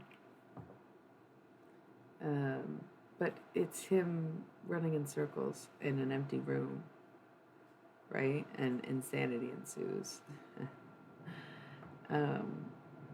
Even when you take away the collaborates, right? If you're left it with one person, he would have never made it as a solo artist. Like, that's the thing. He would have not made it without Paul and Ringo or George, solely not the music or the fame, but made it in this world without them. You know, the pressure would have been too great. It would have been like Kurt Cobain. It would have been out of control, insane. To think that anybody could do that alone is very brave and very wrong. You know, no one should have to go through that alone. Solo artists who don't have teams of people or people they can trust, you know, they slip through the cracks the most, especially the younger they are, like child stars. They're definitely pointing to somebody very specific that I think we could all definitely infer from the description, and it's very sad to think where it's like the indoctrination is heavy, and some people are so deeply encoded into it that it's not that they are gone, but it's just who they become, you know, like they have very little choice in the matter after a while, especially when they get you so early on. So we have skeleton, strength, and ghost, regret. So you definitely don't want to, I mean, why force these things upon your children, in a sense, where it's like, if you're seeking something and you decide to reproduce instead, and you say, oh, I got to put my life aside for my kids, but then all you do is pressure your kids into having the future that you wanted instead of having them, it's time to let go of that particular cycle. People have got that very twisted, and breeding is just a very weird concept, and I get that you gotta carry on the human race. It's very noble of you. But is it not just kind of narcissistic in itself to be breeding in the first place? I just can't get over that. But it's okay. Forgiveness, reducing burden. We won't think about it. And I love the children in my life. I'm glad that the people who reproduce do. But it is very questionable where the motives come from, other than completely biological or completely traditional, right? These are kind of random messages that I don't disagree with, but it's like, why are we talking about this? It all makes sense. So the underworld, where all things pause and begin again. It's time to pause before we begin again. It's time to sit back and relax and think, God, wow, how did I get here? Why did I do this? Where are we? What have we done as a collective and as individuals? Where have I gone wrong? It's time to sit down and face your bullshit. It's time to realize that Satan isn't going to do it for you, but will if they have to, okay? Before you start seeing demons, before you start, having your health tank and shit like that, it's time to sit the fuck down and figure your shit out to the umpth degree, okay? Like, this is to the point of detriment. Like, you should not be getting this message with the underworld, okay? And I'm not pointing fingers because, hey, me too, trick or treat, that's a playful energy. This is mischief in play. And I just said something about me. Hey, it's a playful message. Forgiveness right here. Sometimes holding on to anger can be what ails you, right? So I'm not trying to get personal, but I'm not the only one here, right? It's like an almost personal reading. If you're watching the replay, same for you. It's a small, very small crowd tonight. What say you? What say I? And I'm doing this knowing that it's quiet. So I say I can handle it, right? Can you? The underworld, where all things pause and begin again. You better pause and begin the fuck again, then. You better stop and think, hearth, happiness in our hearts and homes. What do you imagine is a happy home? We talked about doing some kind of writing exercise. I think that was the full moon, right? Letting go of things. Well, in preparation for the new moon, make that list of things that are ideal to you, what you imagine for yourself, what you imagine in your life, in your home, in your partner, in your whatever, right? Write that shit down, and keep editing it and working on it for the next like 2 weeks. Right? We decide the full moons, that's 13 moons a year. It's like a 28-day cycle. I don't fucking know. Something like that, right? So keep that in mind, right? And over the next 2 weeks, do that. Look up when the new moon is.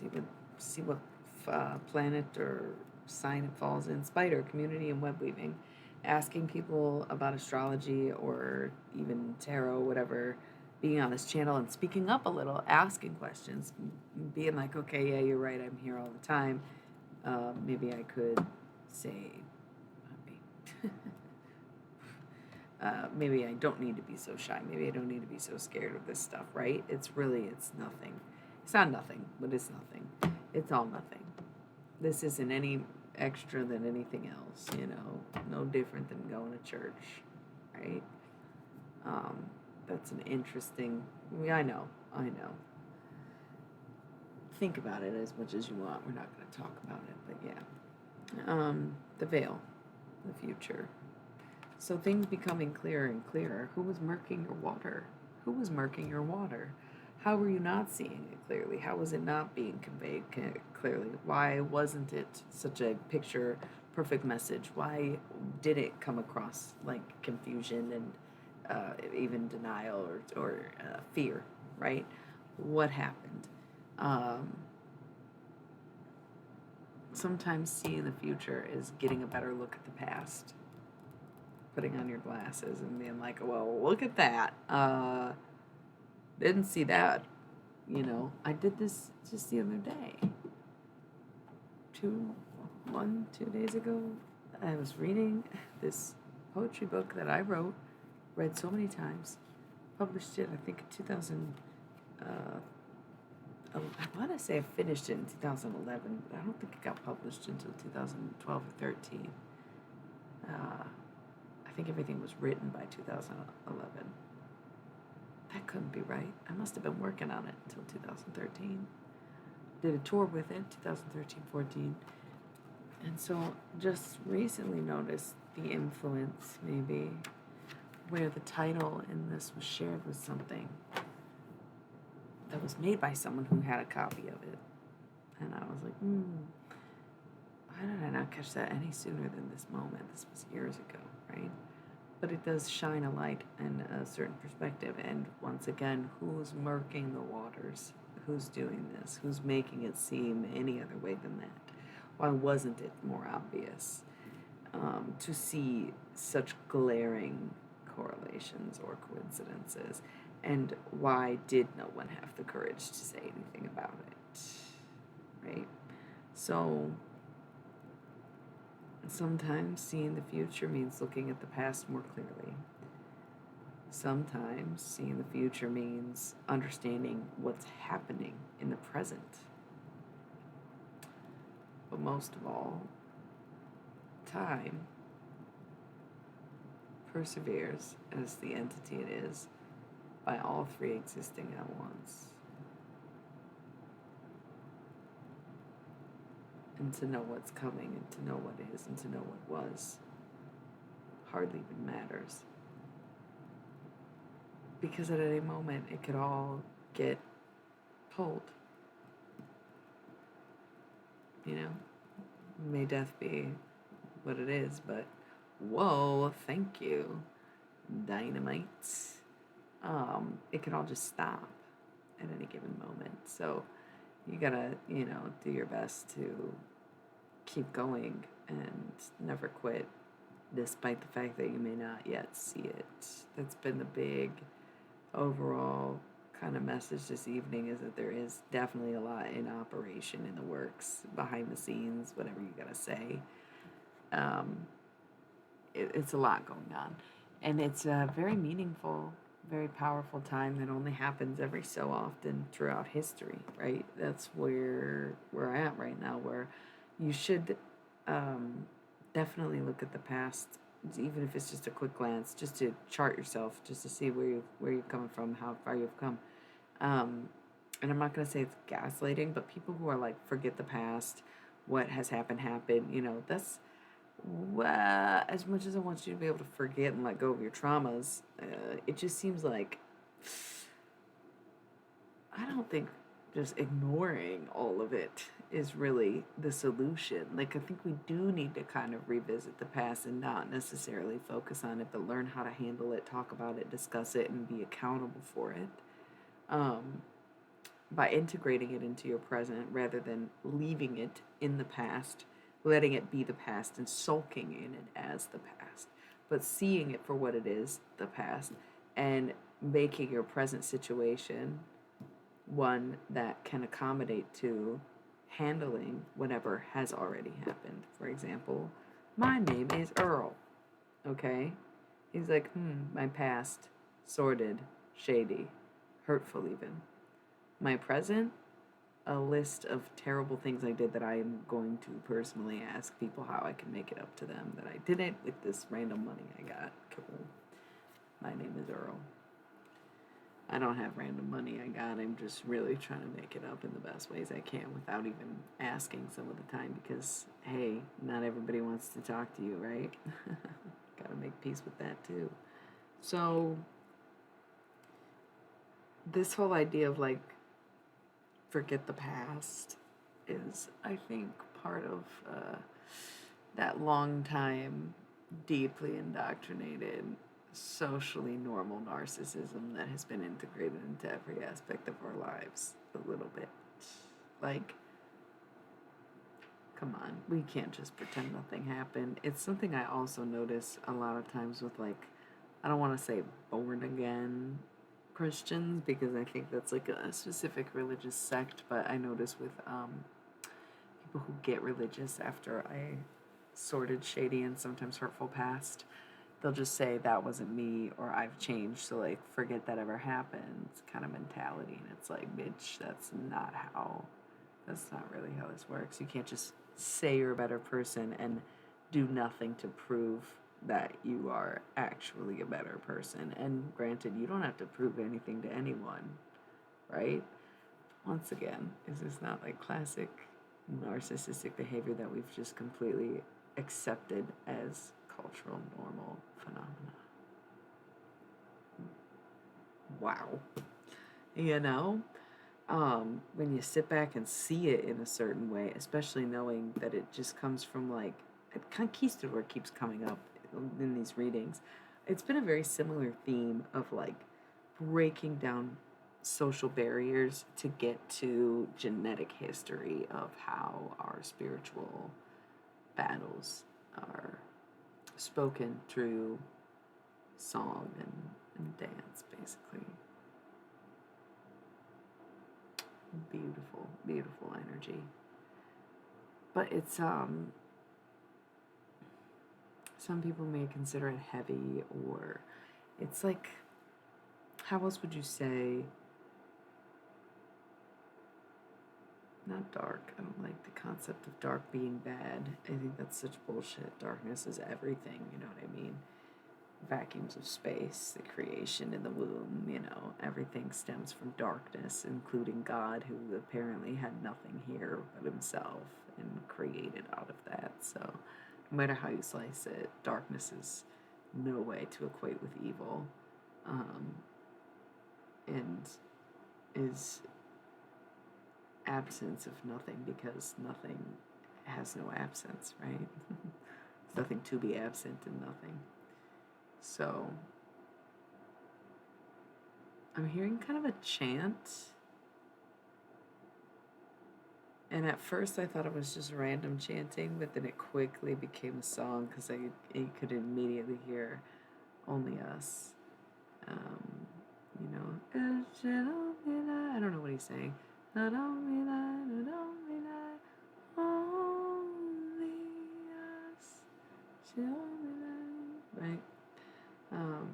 I knew all the time I should shut up and listen, and finding the way home to the great escape, or whatever that song is. The further on I go, oh, the less I know. I can't find only us breathing, only us sleeping, only us dreaming,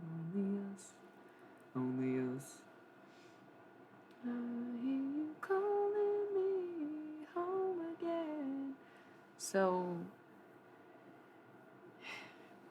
listen, I don't want to say anybody is suicidal or anything like that, but I also don't think that home in that sense is so proverbial of the end.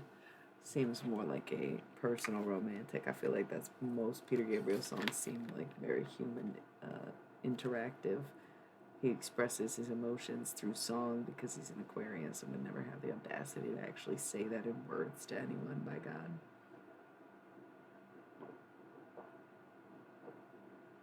An assessment, not a truth. What the fuck would I know the difference? I really like that song though. I mean, it's really good. If you don't know it, you should listen to it. I can't even process how good that song is. It's been a long time favorite. Easily the best song on Us, right?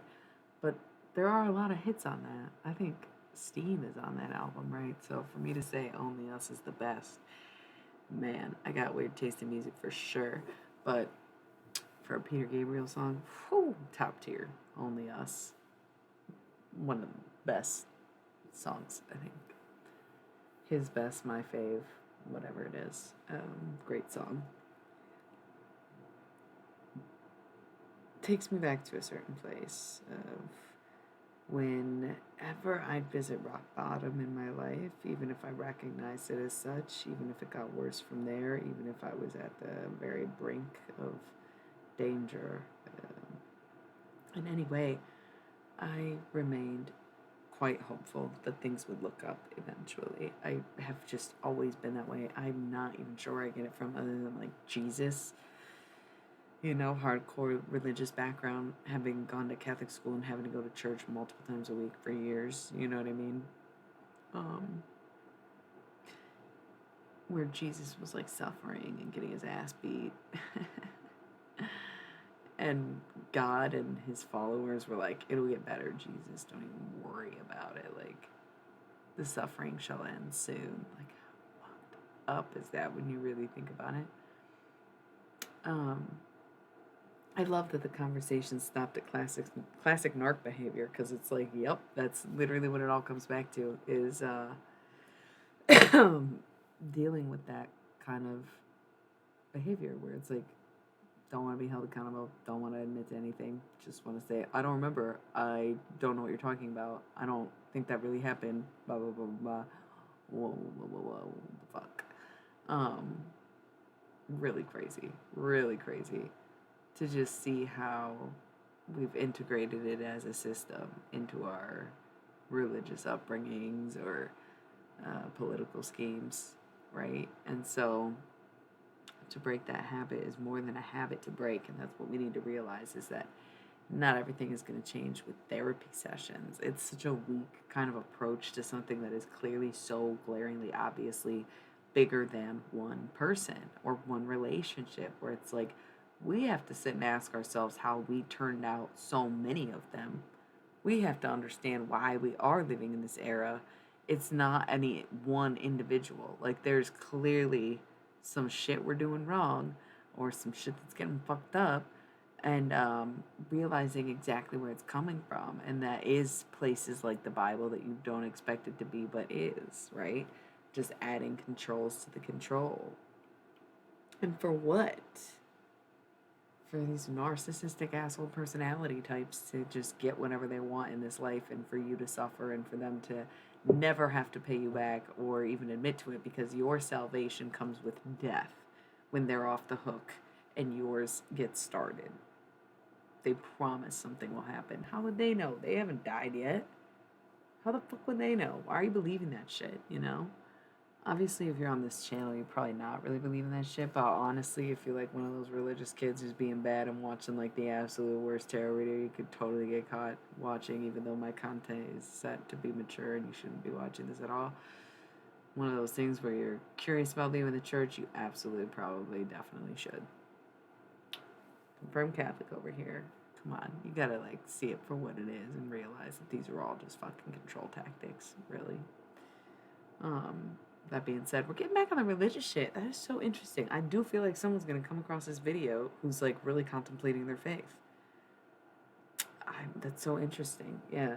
Um, there's so much beyond the cults that you can be connected to or worship or love and pray. But sometimes, yeah, I don't know, something about the group think and the specific set of rulings is so uncomfortable to me, and obviously many others, but not enough people. So we're gonna roll an ad and get back to the cards. I'm having a great time. I don't care. Usually when it's quiet and slow, I just get off the fucking channel and do something else. But um, this feels like really important messages that need to be conveyed to anybody who might watch this at any point, or even if it's just for me. Okay, so I'm loving it.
ASMR.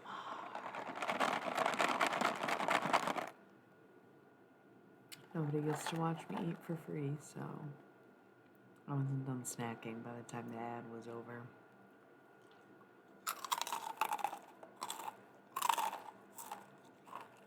ASMR. Mm.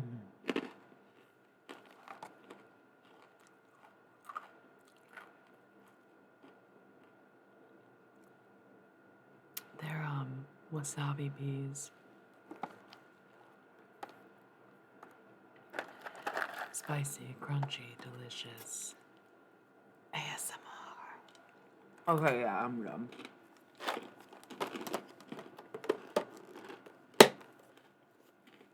I do think I'm fucking funny, honestly. I ain't even gonna pretend like I don't.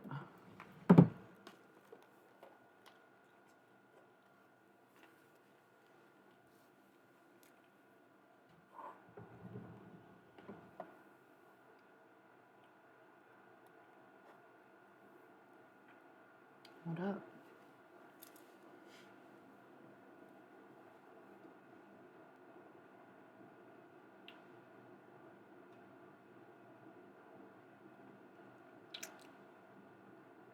I'm hearing that Tsunami Bomb song. The air is warm, but I feel great. The chill of dawn on a funeral day. We're going to a funeral today. R.I.P. Condolences and everything. If not, I think it's just dawn is here, the light after the darkness. Sometimes the funeral is the best part, you know? Bringing everyone together like that. I definitely see why we do these things that we do. Some traditions maybe are appropriate, you know, because sometimes we only have time to get together for a party or a celebration, and sometimes we do have to do it over who's passed away and what have you. What can you do, you know? Skull of Flowers, creating through the ashes. So if you've recently lost someone or you're going through a loss, like a physical loss, not a breakup or anything, like someone passed away, it's definitely going to be the time to reinvent your life, reinvent yourself. I'm getting this as like a message for a widow, lost her spouse, and it's like Time to rebuild and replant in ways that you were obviously not expecting. But no one said you have to just start over and start from square one. You can kind of see where you're at, who's in your life, what's in your life, looking at your own resources, seeing your own world in front of you, where you're like, okay, I can actually plant some flowers in this bed that has been cleared, right? There's this renewal, revival, refreshment, revitalization. I think that's going to be the strongest way to put it, revitalization, where you don't have to keep changing your life just to accommodate to this loss or whatever it is. You can simply continue from where you are, okay? So stop seeing this as, oh no, I have to start over, and see it as, wow, what a challenge to face as I move forward, okay? Vampire, emotional intelligence. Also know when people are out to get you and trying to drain you of your energy. I have this feeling that you have no idea. They have like no sense of it whatsoever.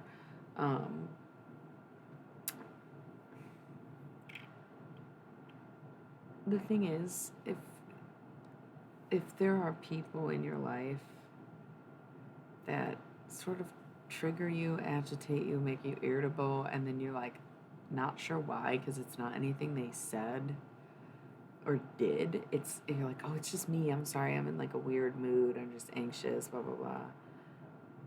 But you recognize that it's like around the same people over and over again, then you might be among a thief of energy, right? A vampire of a sort, where there are people who are just kind of like out to drain you of your most natural resource, and that is your aura, your energy, your core, right? Your spirit. So you have to like trust yourself more, because once again, back to the classic narc behavior is to allow you to sit there and get drained. Like, of course they're not going to stop you, right? And of course they're going to like be super nice and understanding when you get like that, because they know what they're doing in a sense, you know? Where they're like, oh wow, I'm such a good friend and I'm so supportive because I can help you cope with your anxiety. But they're the fucking thing that's making you anxious. Like, trust yourself, you know? Trust yourself. You have to be able to hear it more. You have to really...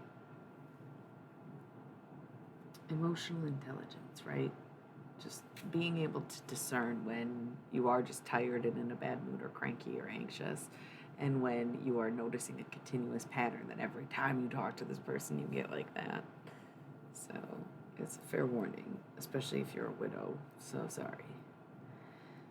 Dawn, light after the darkness. Once again, darkness is not evil, but it is what it is. We're looking at sometimes things getting better, feeling less heavy when you're more hopeless or motionless, right? Because then it's weightlessness, even. Just kind of floating through, getting by. It feels a little surreal, like, well, if I'm just all up in the air, my whole life was turned around by this event, this person being gone. I've got no road ahead of me. I've got no reason to even carry on, but I'm gonna, because it's what I am here for. Like, I lived, so why not? And it's not really about finding your path again, but letting the path land below your feet and coming down and being grounded into something that was meant to find you, and seeing where that road goes and let it take you, and follow along with gratitude, okay? But, you know, maybe it's a divorce thing. If y'all are calling yourselves widows, that's pretty intense. You should not be using that word lightly if you are saying, well, she's dead to me, or he's dead to me. Don't be like that. Ghost, regret. Of course you're gonna have some regrets about that. Like, of course there's, like, in life comes regret. What are you gonna do? You know, even if you feel no shame, even if you feel no guilt, even if you feel like everything has to happen for a reason, including your own actions. There is always going to be, oh man, I really wish I would have went to that thing. Oh, I wish I wouldn't have missed that. Oh, I wish I would have been there that day. There's always going to be even those small little regrets. And so something is telling you that there is a regret. Even if you are one of those people who have no regrets, that's okay. Totally understand. I try not to either. I admit I have more than a few. Um, there might be a certain regret that someone who passed has. So once again, going back to the widow thing, I think somebody actually did pass away for somebody. Um, no regrets. I mean, you can't just live your life. You know, don't think too much. Don't think too hard. And just pay attention in your own life to these little things that you maybe would go back for, or you do miss or wish you would have. Blah blah blah blah. Hi. Whoa, I remember you from a while ago, like almost winter, right? Yep. Yep. It's going good. We're doing some fun little channeled. They're not fun messages at all today. It's been pretty rough the whole time. Right now I'm doing Halloween Oracle, non-specified source, just in general, deceased people. Has been a while, I guess. Good to see you again. It's been quiet, little bursts of conversations, as you can see, but it's just been me this whole time, pretty much. Lovely to see you. I feel like I'm scaring people away by being too honest, in a sense, with the readings, and when I open my mouth and say, oh my god, I've been talking to myself. It's so nice to see you. It's creepy, right? Welcome to the dollhouse. No, I'm just kidding. But yeah, just looking at the little regrets, there's so many things you can do to make it up to yourself, to put those worries or regrets to rest, in a sense, where it's like, yeah, you missed that one show, but make sure you don't miss the next one. Or, you wish you would have done this and that, then do it this time, or wish you could have said this to someone and say it to the next one. They're all lessons. These regrets that you have, no matter how minuscule, they are meant to show you or teach you the better course of action so that you don't regret it next time. Okay? If you're like, oh man, I regret when I got too drunk at the club. Okay, so maybe don't go to the club then. Maybe don't get drunk then. Amen. Amen. Same. Like, I've always been a balls to the wall type 11111 person for whatever reason. Could not agree more. That it's like, I'd rather make a fool of myself than not do it at all.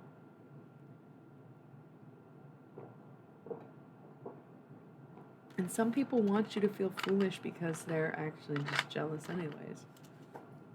Haters gonna hate. Not to mention also, like, the fool is a journey, so to be the fool ain't such a bad thing.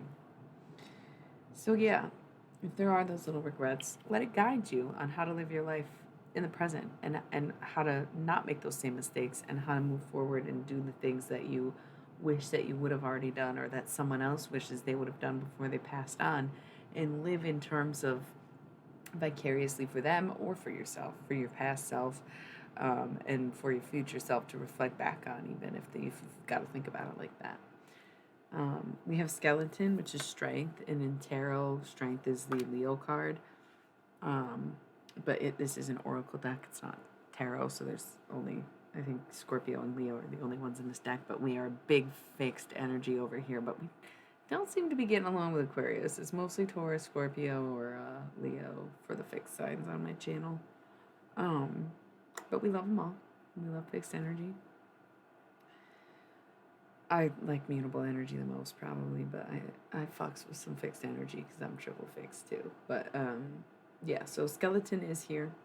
Strength, standing up for yourself, even making sure that you've got the right structure in place, being one with your own being. Okay, it sounds silly, but it's this like call to reclaiming the self, even. I think that's a pretty cliche phrase, but it's true, where it's like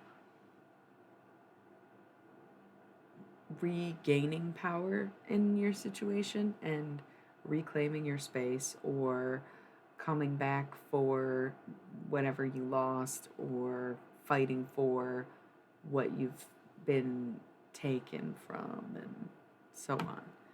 I feel like that's where this skeleton is coming from, especially because the imagery of the theater earlier was the skeletons were the ones that were orchestrating. So there's something going on where we can't see it right now, but we will. Yeah, dude, the visuals tonight have been insanely cool. Well, I absolutely love it. And then these first two was The Witch, the Earthly Weaver of the Worlds, me, and Werewolf, Exploring Wildness. So this is a time to let loose and really go all in. And I am highly encouraging rabbit holes. I'm saying forget focusing on people, focusing on work, focusing on the same old shit that's clearly not working for us because we are in dire straits, hazardous wasteland materials, like living like this, you know? You're Phantom Punk, come on, anarchy in the USA, right? I'm like joking, but not. Where it's like this is a time to actually go left field and do something completely different and focus on the things that people have been telling you not to focus on or have been writing off as unimportant because those are the things that we should be looking at and dissecting, obviously, or they wouldn't be trying to distract us from it. They wouldn't be blocking our best efforts to do it. And even if we aren't organizing in a way that's physical and trying to attack an actual structure, they're almost more concerned with the fact that we could rationalize that way, or we could see it for what it is finally. Crazy, the veil of the future. Sometimes looking at the future is revealing the past with a clearer picture. Period. The underworld, where all things pause and begin again. You have to stop and look at yourself and your own actions, and then see what you gotta do next. Wow, double owls. Owl, wise seeing, wise action, making sure you're associating with people that you truly do fuck with, right? People you admire, people you want to be like, not people that you are judgmental of and need boundaries up with. You know, you don't want to be surrounded by people who are like, man, I'm so sick of this. My friends are idiots, blah, blah, blah, blah, blah. Fuck that. You need to be saying, wow, my friends are geniuses. I can't believe how inspiring they live. Wise seeing, wise action. If you see it, you'll do it, right? But remember that if you're seeing it, you're doing it. So if you're seeing something, anything less than wise, you need to be looking at a different picture, essentially. And dawn, the light after the darkness. Okay? Sometimes we get to a point in life, maybe this will resonate too, sometimes we get in a point in life where we feel quite guilty with ourselves because we are in the mood of cutting everyone off. Everyone. Where we're like, man, I am probably the asshole. If it can't be everyone, it's me, right? But then you look back, that's why we're saying the underworld. Pause. Take a pause. And begin again. Start over. Are you sure you were the bad guy every single time in every single one of those interactions? Even if you're cutting off a whole group of people, even if you're cutting off multiple different groups of people, your family, your friends, your job, whatever, you're realizing that you're in more toxic environments than you had realized. Is it you bringing toxicity into those places? Sure, could be. But when you sit back and reflect, have you done your best? Have you been honest? Have you been straightforward? Have you made progress? Okay. If those are all yes, yes, yes, and yes, then we aren't here to tell you that you're toxic. You are detoxifying. You are on the road of detoxifying. And so when you suddenly are uncomfortable in multiple environments, but you've been on this road of healing and you're kind of been getting better and you kind of knew that already, and you've been taking steps forward to being a better person than you were 10 years ago, okay? I'm getting like maybe someone was sober for the last 10 years or something, and the people have just become so intolerable lately. It's because you're in this certain point where the first 7 years of that battle is pretty much against the drug itself. You are kicking, okay, for sure. You're kicking a nasty habit at that point. You're kicking a drug. So those first 7 years of getting sober is almost always the focus is on the drug and avoiding it and finding new ways to cope and new mechanisms. And you don't really get to you heal along the way for sure, talk about the root of the problem and talk about the depth of the addiction and the inheritance of it, the genetics of it, seeing the repetition throughout your life cycles, and addressing things. But you're doing it for sobriety. You're doing it because of the addiction. And once you pass that 7-year itch, right? Where you're like not itching anymore, then you start to be like, okay, what about me actually? I guess I've been doing this for a while. I've been doing good for a while. How's everybody else doing? Maybe I can check in. Maybe I can see, hey, maybe actually I don't think I like the way I'm being treated. Have I always been treated like this? I was on drugs, so maybe I didn't notice. But maybe it was always like this. Maybe they were always like this. Maybe I was blinded to it. Maybe I was too focused on the project at hand rather than the person behind it or something, you know? So that's not to say you're all dealing with an addict or are an addict or anything like that. I just picked like a pretty good analogy to describe the scenario that I am trying to describe, right? And we went with detoxifying and understanding why sometimes we wake up and realize we are in sometimes multiple toxic environments and do have to cut multiple people off at once. And then, of course, you're going to look like the bad guy. But you have to just be okay with that and know that if anyone else is in that environment and gets out and decides to get their own help and to get their shit together and to detoxify themselves, then they can come back to you, and maybe you can realize neither one of you were as bad of people as you thought, and you can rebond and rebuild from there. But you can't pull anyone out, and you can't stay in for anybody either. So there's just something about moving on. Midnight, the most magical hour of all. Happy midnight, fellas, ladies, gents, others, myself included. I love that for all of us. I do. It's okay to need a break from people. It's okay to realize that people are not who you thought they were. It's okay to change your mind halfway through life and be like, God damn, I've been very weird. I have been living poorly, incorrectly, or somehow out of alignment with what I once thought I'd become. Okay? One lesson that I've been digging on lately, living on lately, I've been pretty candid about my whole experience. Jack-o'-lantern is protection, so I guess anything I say is within my rights of the council after my higher court clearings. I'm protected, so I will say that things have been hard for me.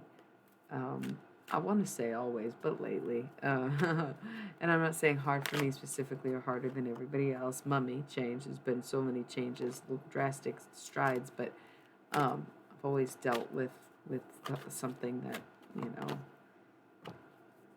zombie control, has had control over me. Okay, a sickness, a disease, whatever. So it's been hard. But lately, I feel like I'm doing so much better. I know so much more. I'm in such a better position mentally. But I'm not seeing that reflect physically, right? Like, I'm still struggling. Even though I've had the right attitude and mentality and lived by the rules. Hey! I still was not seeing the fruits of my labor and losing hope, right? And so I thought about how where I wanted to be at 15, 16 is far from where I'm at 30, right? Because I'm really nowhere, still nowhere. I am not entirely nomadic, but a little bit. Your girl just does not like to settle down. And I realized that, okay, maybe I'm not where I wanted to be, and I think I said this yesterday, so forgive me for repeating, but I do think I've become who I wanted to be.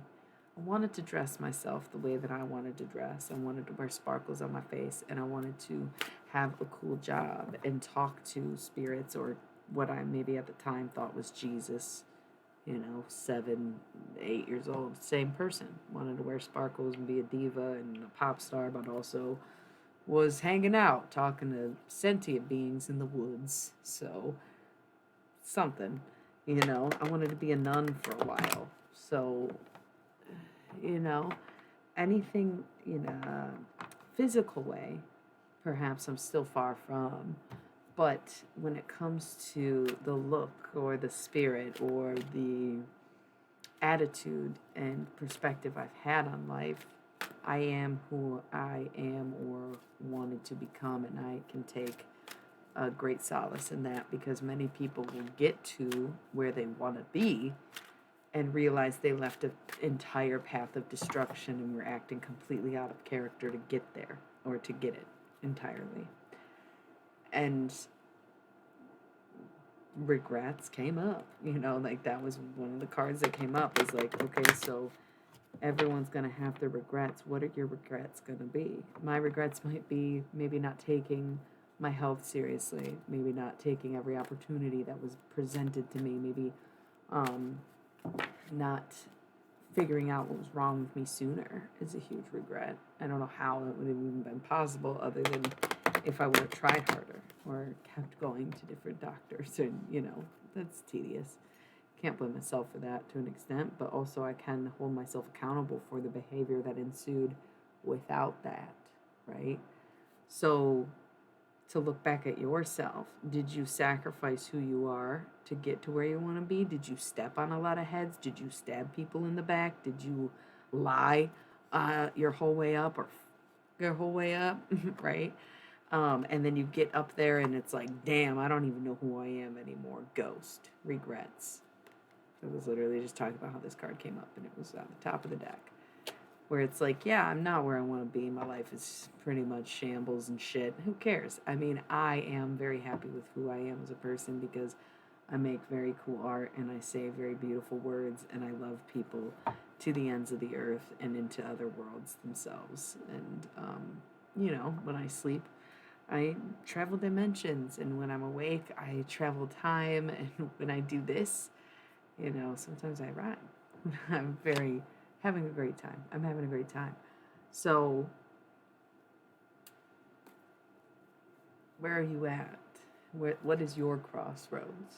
You know what I mean? And that's what this time is good for, or what reflecting is good for. It's not to get caught up and say, I miss it.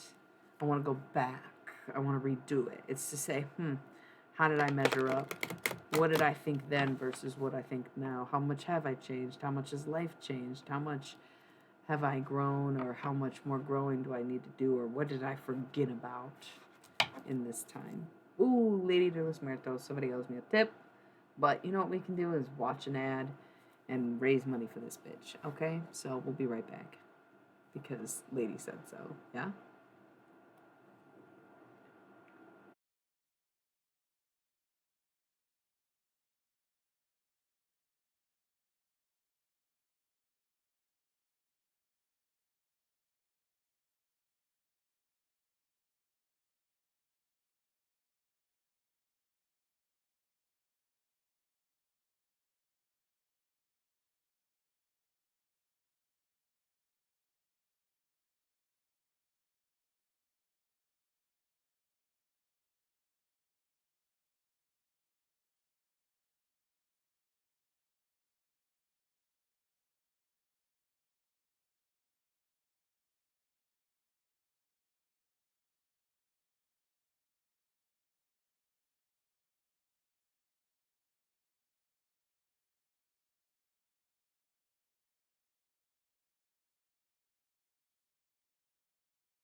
Yo, I was snacking a little bit on the ad break.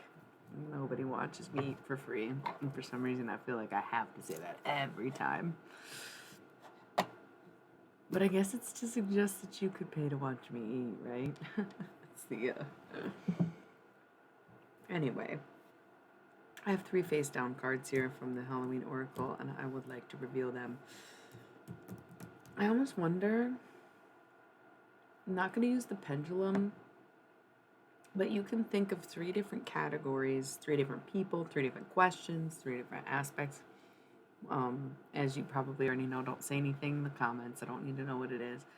But I have 3 cards here. I don't know what they are, and it's not going to be a straightforward yes or no. But think about your 3 scenarios, 1, 2, and 3, and I'm going to read the cards for those, okay? I feel like I used to do this with the Halloween Oracle for some reason, or did it once. It didn't stick for me. Some readers do like the pick an object readings, and it's great. It works for them, but I don't know. I kind of like the messages to be for anyone and everyone instead of just picking one particular. It's kind of like just pick what you hear or feel, right? So giving it a second to kind of think about that. How's everybody doing, by the way? I feel like it was funny because I was kind of just by myself or just had like silent viewers for a while. And the Halloween Oracle is really good for that because it is such a, they're so tangent because it's channeled messages. And so I'll just go and go and go. And it's hard to relate because you don't break up with the cards or no, it's not like following along with tarot. So sometimes it works better when no one's here. But I just wanted to say that I appreciate that that you have been respectful of the fact that it is, like I said, very much a tangent channeled nonstop. So just a little holler at y'all. How you doing? We'll reveal these cards. If you're just joining, we're talking, think of 3 scenarios. I got 3 face down cards. I'm going to give a little advisory for each one. It's Halloween Oracle. It's not tarot, so it's going to be very different. It's channeled from the other side, so the messages are coming from a place of the deceased who have the vantage point of observing, okay?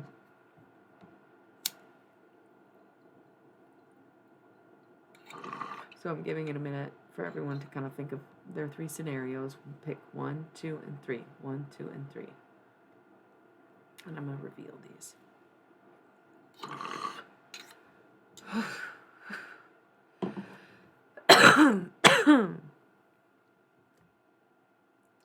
Man, give me 1 second.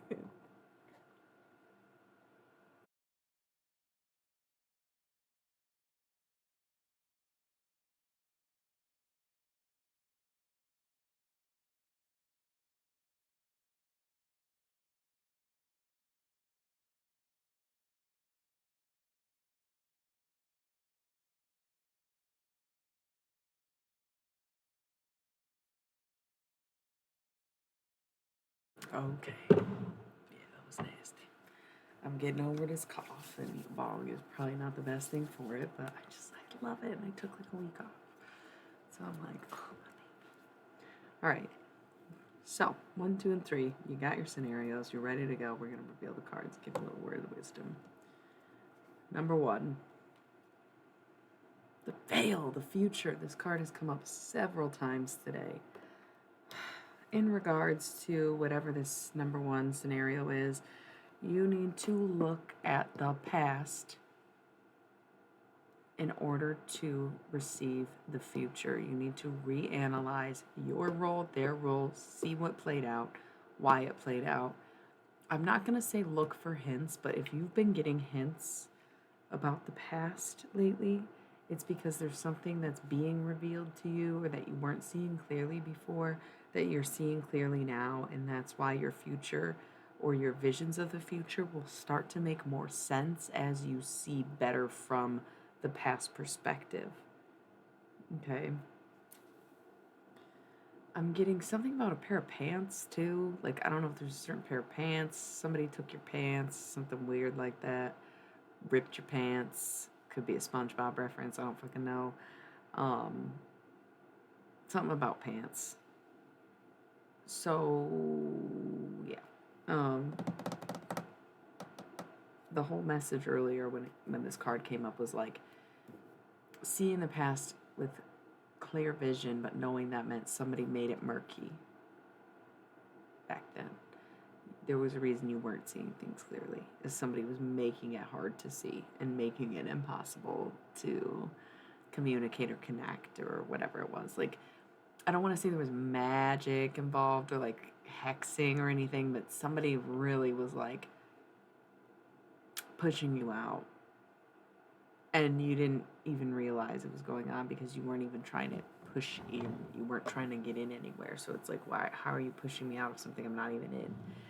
But you were way deeper in it than you realized. Cult vibes for sure. Like somebody leaving the church. This is probably relevant to that. Or leaving a spouse or having someone pass, whatever it is. The future has been coming in clearly in visions, dreams, even in your living conscious times. Seeing things. Like I said, even the cards are giving this beautiful imagery tonight. But the more you can analyze the past and pick up on the cues, not the clues, the more you'll understand where you're at in the present and how that is leading to this future that is unfolding for you. Okay. Pile number 2, situation number 2, joy, rejoice in the present. So just be thankful for what you got. Oh my God, that's beautiful. We've got the future and the present right here. Okay? So know that if it's something in your life you were questioning whether or not it's real, it is. If you were wondering if you are still happy with like a person, place, or thing, you are. I mean, this is joy, okay? Rejoice in the present. Be grateful for where you're at is an understatement. Just like appreciate your whole self. There's a big memento I'm missing here. There's a memento I'm missing. Rejoicing in the present. I'm thinking about American Horror Story, Season 1, Murder House. I don't know why, though. I'm picturing Vivian Harmon at the front door. Maybe because she gives a little bit Vivian Harmon vibes, but she must say something. I don't know.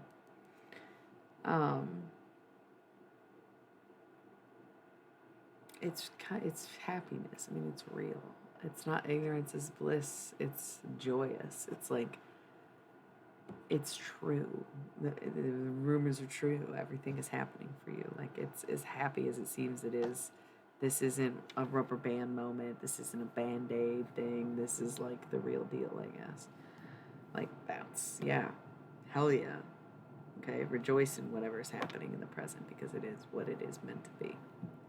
And thirdly, the apple, risk and reward. This came up last night, but not yet today. So pile number 3. How will you ever know how the apple tastes if you're not daring enough to take a bite of it? How will you ever know if there's a payout if you never pay in, right? If you don't buy in, you can't get the payout. With great risk comes greater reward. So it's time to take a leap of faith. Hello, baby queen girl. I love that name, by the way. It's time to go for it. It's time to like take action, move towards it. You know, if there's like a really insane job you want, and you're like, oh man, I should just apply even though I'm technically not qualified, just do it. If there's a person you're like, I'm really into them, but I don't want to come on to them if they're not available, just shoot your shot. Like, whatever it is, whatever the hang up, there are risks to rewards because even if that one thing you're shooting your shot at misses, then you don't know where that arrow is going to land and lead you to go pick it up and see something different, right? It's all a journey. And if you are inclined to do something, you should absolutely follow that inclination and do it. And there's this weird feeling like a little prick or poke or something. I don't want to think that it's injections, like lymph injections. Oh, my lips started tingling though. That's so weird. So random. So maybe somebody's contemplating that. I guess you could do it. Maybe you're there was an esthetician in here last night. They do stuff like that too, right? So, whatever it is, risk and reward. Yeah, that's what I always do. Right now, I'm just fucking around with the Halloween Oracle. It's been kind of cool. It's mostly channel messages. This was like, oh, pick a pile, whatever that means for anybody. If there's like a certain kind of reading you want, you can choose. Like if there's something you're curious about, we can do that. And then anybody watching could just also like tune in and relate to that message. There was a slight short request for a love reading earlier that I turned down, and then ultimately after 2 hours was like, okay, maybe we can do it later. I've been using the Halloween Oracle because I've been mostly by myself this evening, and I have the most fun with this, talking to dead people using the Halloween Oracle. Like it's feels the least lonely when I'm by myself. So that's why I was using this deck, but we got a lot of good messages. You can always go back and watch this reading if you want to see from the Halloween Oracle, but yeah, we can change it up. We can switch it up, but it does seem like there is a dead end in regards to love life situations, which is why I was looking, yes, to channeled messages. I feel like maybe you've been here before. I don't remember. Yeah, right. Because the name thing every time. So, quick rundown of my decks. Like I said, anybody's welcome to choose from them. We have the Halloween Oracle is for channel messages from the other side, the underworld, the deceased, etc. We have the Thoth deck, which is the most situational or general, but today when I started off with that deck, and it was a brutal reading towards the masculines and had a very, very much a romantic energy about it, even though it's not specifically romantic. So it did feel like there was whatever. It's like the masculines need a love reading and the feminines want one, and that we are steering the femmes away from it. But I also have the pink deck, which is my romance and love readings in regards to relationships and intimacy. And we also have the deck of cosmic initiation, which are sort of channeled messages. They're kind of angel messages, but they're like mandala cards, so they're like biblically correct angels and galactic guardians, sort of. Which also I have my mystery deck, which is like channeled alien messages and gods, goddesses, guides, galactics, that kind of thing. And then we have, I think that's it. So those are my decks. And how I became a medium, very debatable. I think I always was. I think it was my grandma. She's dead now. She really liked funerals, and I always did too. So I just feel like it's something that has run in my family that nobody talked about or mentioned, but that is a very creepy thing for me and my gran to just love funerals like that. She's Italian AF, and raised us to be, and I think that there is definitely like a strong air of witchcraft in all Italian culture and history. And I think it was very obvious, and even Roman Catholic practices are very ritualistic in nature and therefore similar to the craft, especially when you use things like wine to represent things like blood. Just that alone is enough to be like, okay, yeah, I see where you're coming from, right? I grew up in the church. That being said, I also was taught to talk to Jesus. If that tells you anything. They were like, here's this guy, he died 2,000 years ago, but if you pray to him, like I was raised to be one. I don't know how else to, I've been doing it forever. It's really weird because, when you're a kid, I didn't really know what it meant to be a medium or to channel or whatever, but like I said, I was being told to pray, and at some point someone prayed back, right? Like I was having whole ass conversations with like a voice or whatever, who knows? And not in like a schizophrenic way, but in a religious way. Like they say you pray and you hear your answers in nature or whatever. That's what I would do. So I have been training my whole life, basically, to answer your question. Technically to channel, I don't need the cards, but that's why I have different decks that are meant for different things so that I can specify who I'm reaching out to or trying to talk to or whatever. but I'll just be chilling and I'll get a message for, people in my life, even if the people who passed aren't in my life. And I'll be like, yo, so and so's coming through, your mom, your ex, your somebody who passed, and blah, blah, blah. And they'll be like, oh, God, I needed that. It's so funny, etc. Yeah, the underworld. I am in an era of Persephone, I would say, where all things pause and begin again. So, yeah. It's my PMDD, I think. Blood sacrifice gave me the ability to talk to the dead.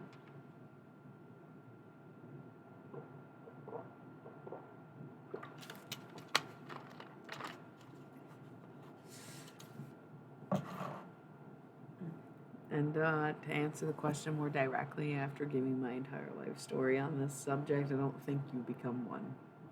I think you are one or you're not one. That would be my final take on that.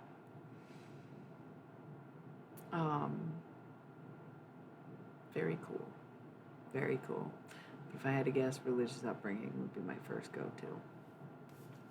So we got the veil again, the future. Once more, seeing very clear visions lately, probably accurate, probably, thank you, probably very much seeing a future. Now, no future is necessarily guaranteed because there's too many variables in every daily moment and action that we take, and there are many outcomes waiting to happen, and oftentimes, no matter what the outcome or path, the results will end up being the same. So we see a network similar to the veins in your eye where they start here and end here, but it's a whole cross-section connection of all these different wires, right? Getting from A to B. And so you can take any path or any route, and it would be considered fate to destiny, right? But it's not one unique path, and it's not one singular route. And so you may be seeing visions of the future, but you have to ignore, scrying, intuition. You're trying to figure out what it means or what's going on. If you've seen the future and you're so certain of it, then you have to just relax and let it unfold the way it's supposed to happen. And it's, of course, it's like easier said than done, and at the same time, like, obviously we can't force anything upon anyone anyways, so to put it that way is like, it's almost too simple, where there is an aspect of it where it's going to be even physically distracting yourself or immersing into your work, projects, art, motherhood, even if it's not art, any kind of creation or creativity, redesigning, stuff like that, where the reason that's going to be important is because the whole point is to sort of not see it coming. We talked about this earlier where there was this message of like, there's not a surprise coming, there's an absolute shock coming. And it's like, I don't even know if that's a good thing or a bad thing. I guess I'm not supposed to know because it comes as a shock. So it's maybe not a pleasant surprise or something. I feel like a surprise, you could be expecting it even. Because a surprise is a party or a gift, and a shock is some kind of fucking tragic or otherwise chaotic news, right? It will shock you. Something. So that's the whole thing, is distracting yourself might actually be the best thing for you. Having a new hobby or going to new places, getting out more. It's like all the same old bullshit tactics and coping mechanisms we've been using for years. Trick or treat, mischief and play. Have fun with it, Going out to eat alone or doing the things that you love, regardless of if somebody has tried to drill it out of you or force you to grow up or let it go or give it up for them or for something, taking that back and proclaiming your right to your own life and reclaiming your space and harnessing your own power rather than having it be harvested. Okay, so that's a lot. But it's true. What you're seeing is probably true. You are seeing clear visions of the future. Yes, I'm sure it works out that way, but it's like, how? Because you're not seeing it now. And yeah, you are absolutely supposed to be clueless because it will shock you. What is so shocking? I don't understand. We don't even want to know. We have to forget it. We have to literally forget it. So it took you all this time to remember maybe be a past life, past lover, past something, past 10 years, past, few months, past few days, past few full moons even, where you're like forced to remember all this shit and you're looking at it, you're like, what was the point of this? And it's so that it can all get sorted out and put together again. And so after all these remembering this and remembering that and having it all brought to light, brought forward to you and seeing it and seeing this big picture, they're saying, oh, it's not ready yet. Forget what we were doing. Go do something else. Shoo, get out of here. And it's like, what? Excuse me, you just showed me the blueprint. Like, what do you mean? We can't build it. They're like, go. It's that kind of like hush and rush energy.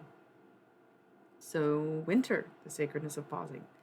Winter is fast approaching, and you know what? We may have done a lot for this summer, this year, this spring, and we won't really know what happens until we see what comes of Libra season, what blooms and what's there and what isn't, and who comes through and who doesn't.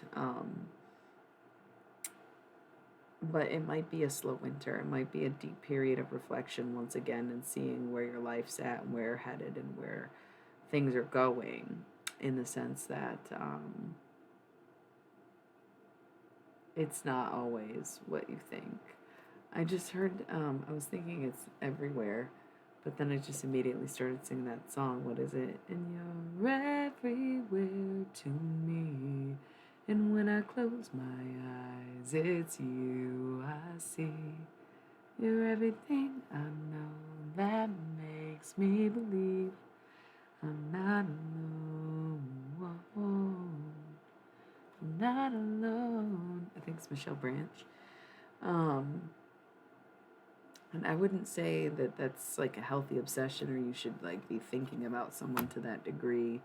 But there are people who make us feel that way, and there are definitely connections that immerse our entire beings and sometimes even can cause a discomfort for being such a closely connected in the spiritual realm. Not always a good thing. But Barmbrack, sweetness and synergy, it's time to work together. It's time to bring that energy where it needs to be, and that is front and center. If somebody's making you feel that way, then I would do anything it takes to cut them off if they won't come towards you. Absolutely. That's fucked up. It's about working together and realizing that that shit is 100% mutual. Nobody out here fucking obsessively thinking about someone who's not obsessively thinking about them back. And here's the thing, you might be like, oh, celebrity crushes. They're like teenage girls who obsess about blah, blah, blah. They're not thinking about them. No. One in particular, no. But they are thinking about their many fans. They are thinking about their own vanity. They are thinking about their own fame and fortune and money and the hype around themselves, right? If they have it and if people are obsessed. So it might not be about one person directly, but still like that energy is being poured into those people who are pouring it back 100%. It's a mutual connection. It's just not an even one, and it's not the same intentions, right? But it's still a mutual connection. So, just saying. Yeah, nobody's out here just obsessing about someone who's not obsessing back, even if it's not about them, right? I've had stalkers before, so I totally get what you're saying if you're thinking, well, what about, yeah, no, you're right. But also being obsessed with someone else might show an obsession in your life, too. And it's so funny because it's like I have this kick lately where if we know the algorithm shows us what it wants to based on our interests or the interests of the algorithm, it can know like what kind of food you buy at the store, and the fucking store will give you coupons based on the fucking credit card. So it's like not even just the phone, right? Or social media. And so like if I'm getting the same message in readings, I think you got to take it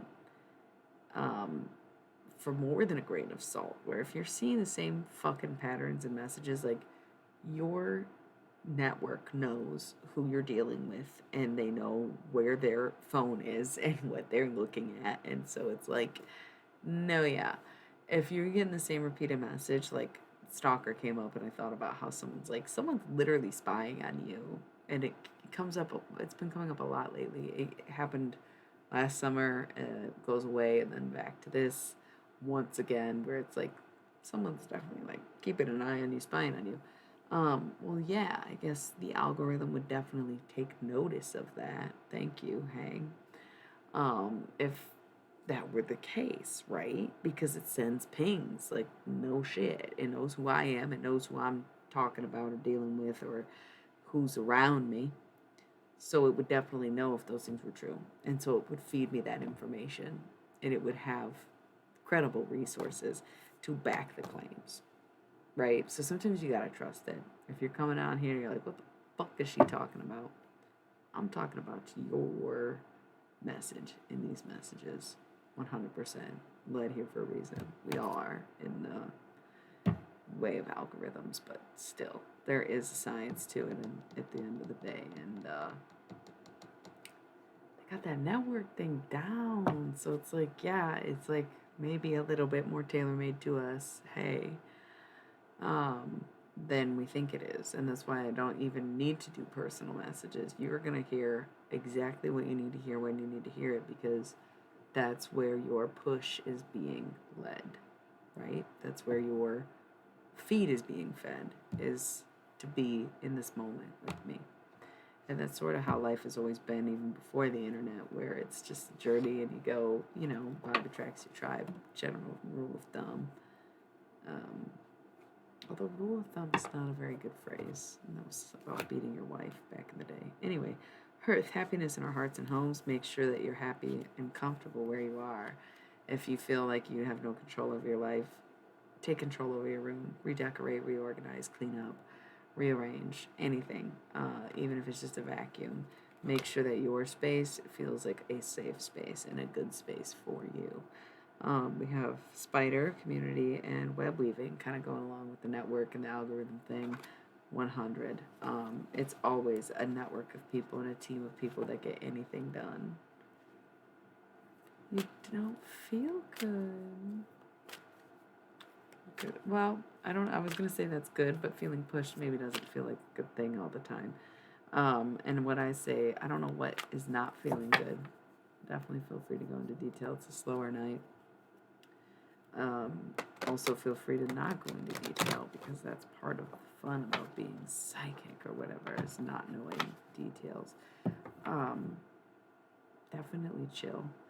But I like to remind myself, and maybe if someone else needs to be reminded of it in any given moment, that nervous and excited are the same feeling with different perspectives, right? Hi. Hello. I love the contrasting energies here. Um, this is such a fun chill night. I gotta run an ad, y'all, or they're gonna start rolling them without my permission. So before we wait too long and miss the opportunity, let's take a 60 seconds to gather our feelings, see what we want to say, see what decks maybe we want to break out into, or what messages we're looking to get, and what we need to know about life itself. Okay, so I will be right back. Feel free to chat it up.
Okay, I am back. I stood up and stretched for a second. I cracked so much. It was nice though. Felt really good. I want to light more incense. What's going on, people?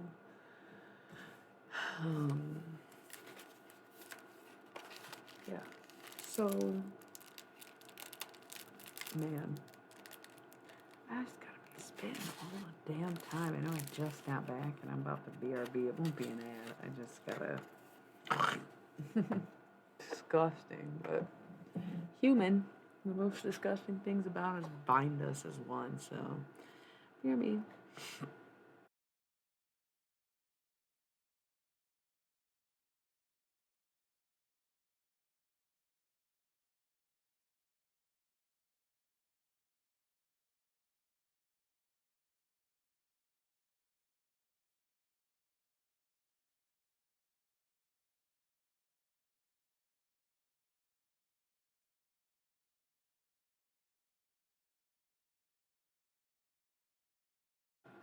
Okay, I'm back.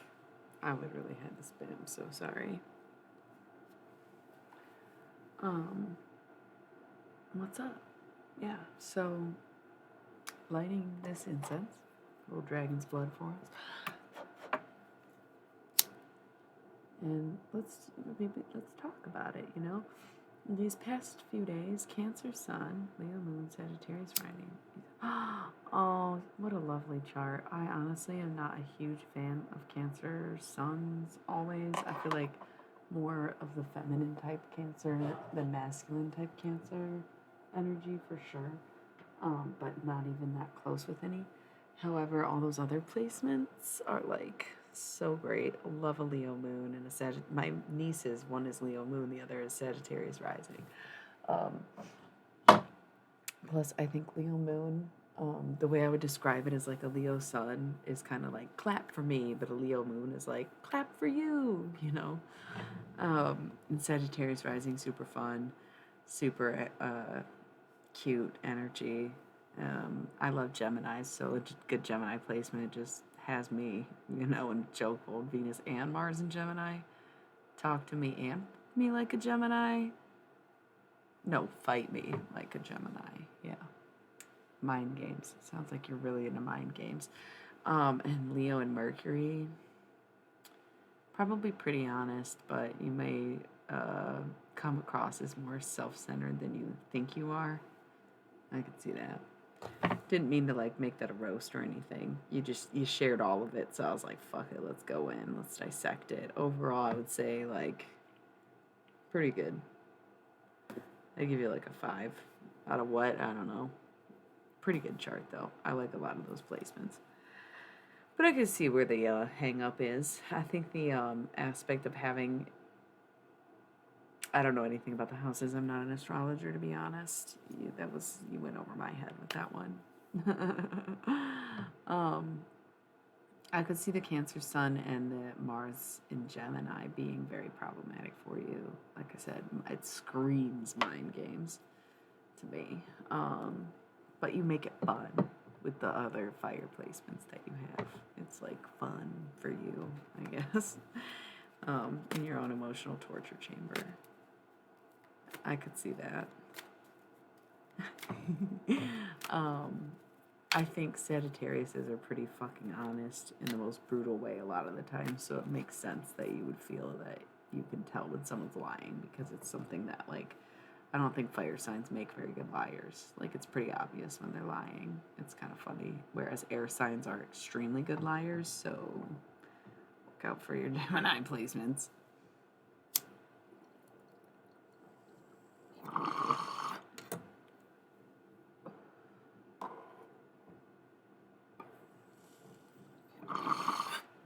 And sometimes looking at ourselves or aspects of ourselves or being able to discuss our qualities, good and bad, from a general perspective in a personal way, such as looking at your chart and having a stranger interpret it with their own knowledge. Yeah. Sometimes the best way to get to the root of a problem is to address the root at all, and we are the roots, right? Right.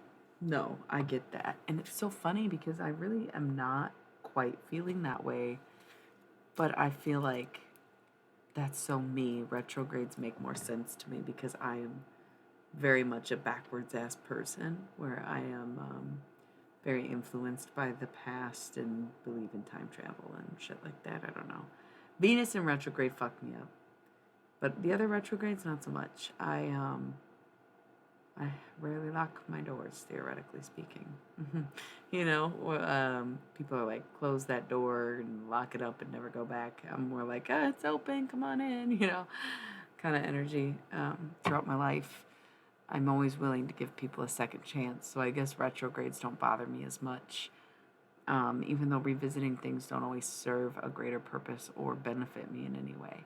The full moon in Pisces, listen, I started my period 4 days fucking early just so I'd be bleeding through that shit, and I didn't even cry or anything, and listen, I'm a fucking crier, okay, and Pisces are too, little bitch babies of the universe.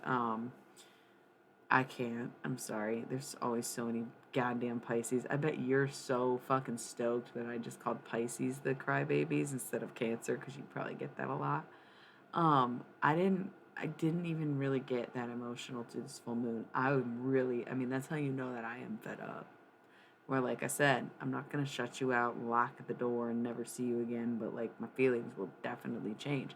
Because even though I was prepared for something very emotional, one, being on my fucking period unexpectedly, and two, a full moon, and three, that full moon being in fucking Pisces, that sounds like a triple threat of emotional bullshit.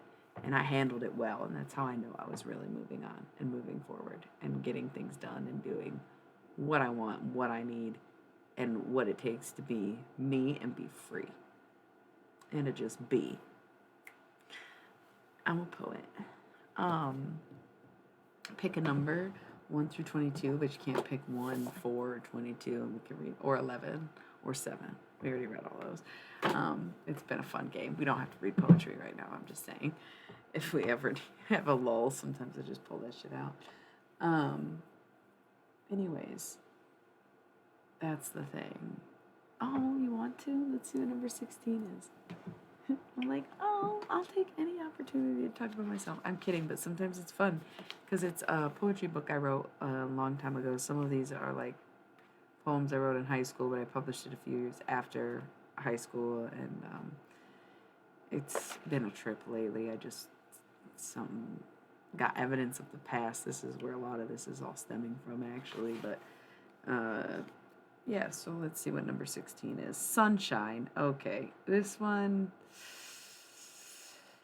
is a short story, and it's probably cringy AF and dramatic AF, and I don't know how comfortable I am reading the whole thing. I've read some of the other ones are pretty good, but this one, I think it was maybe slightly out of pocket, so I'm going to read some good highlights from this. Oh, well, okay. It's like a little personal, but you're right. Let's just do it. None of them are that long. It's a couple pages. Yeah, it's really not that long. It's just pretty cringy and dramatic. I was like 19, going through some stuff, obviously. And when you hear it, you're going to be like, oh my God, but it's like, whatever. All right, number 16, Sunshine. Okay. And like you said, you're like, I'm tired of going through shit. Maybe this is what you need, you know what I mean? And I was talking about a widow on here earlier, which nobody kind of claimed that one. And I'm not sure that they, but this is of that vibe, actually. So maybe it is right to read it. Calm before the storm, but sunshine after. And after sunshine, perhaps another storm. But it will always pass. There will always be the calm, the storm, the sunshine. Things can get worse, but they will always get better. When you remember this, it helps the violence of the storm. It is so stupid to hold grudges. God, it's sad, really. Life is so short. Why doesn't everyone make the best of sunshine? Oh, hi, we're reading poetry / prose, sweetie pie. I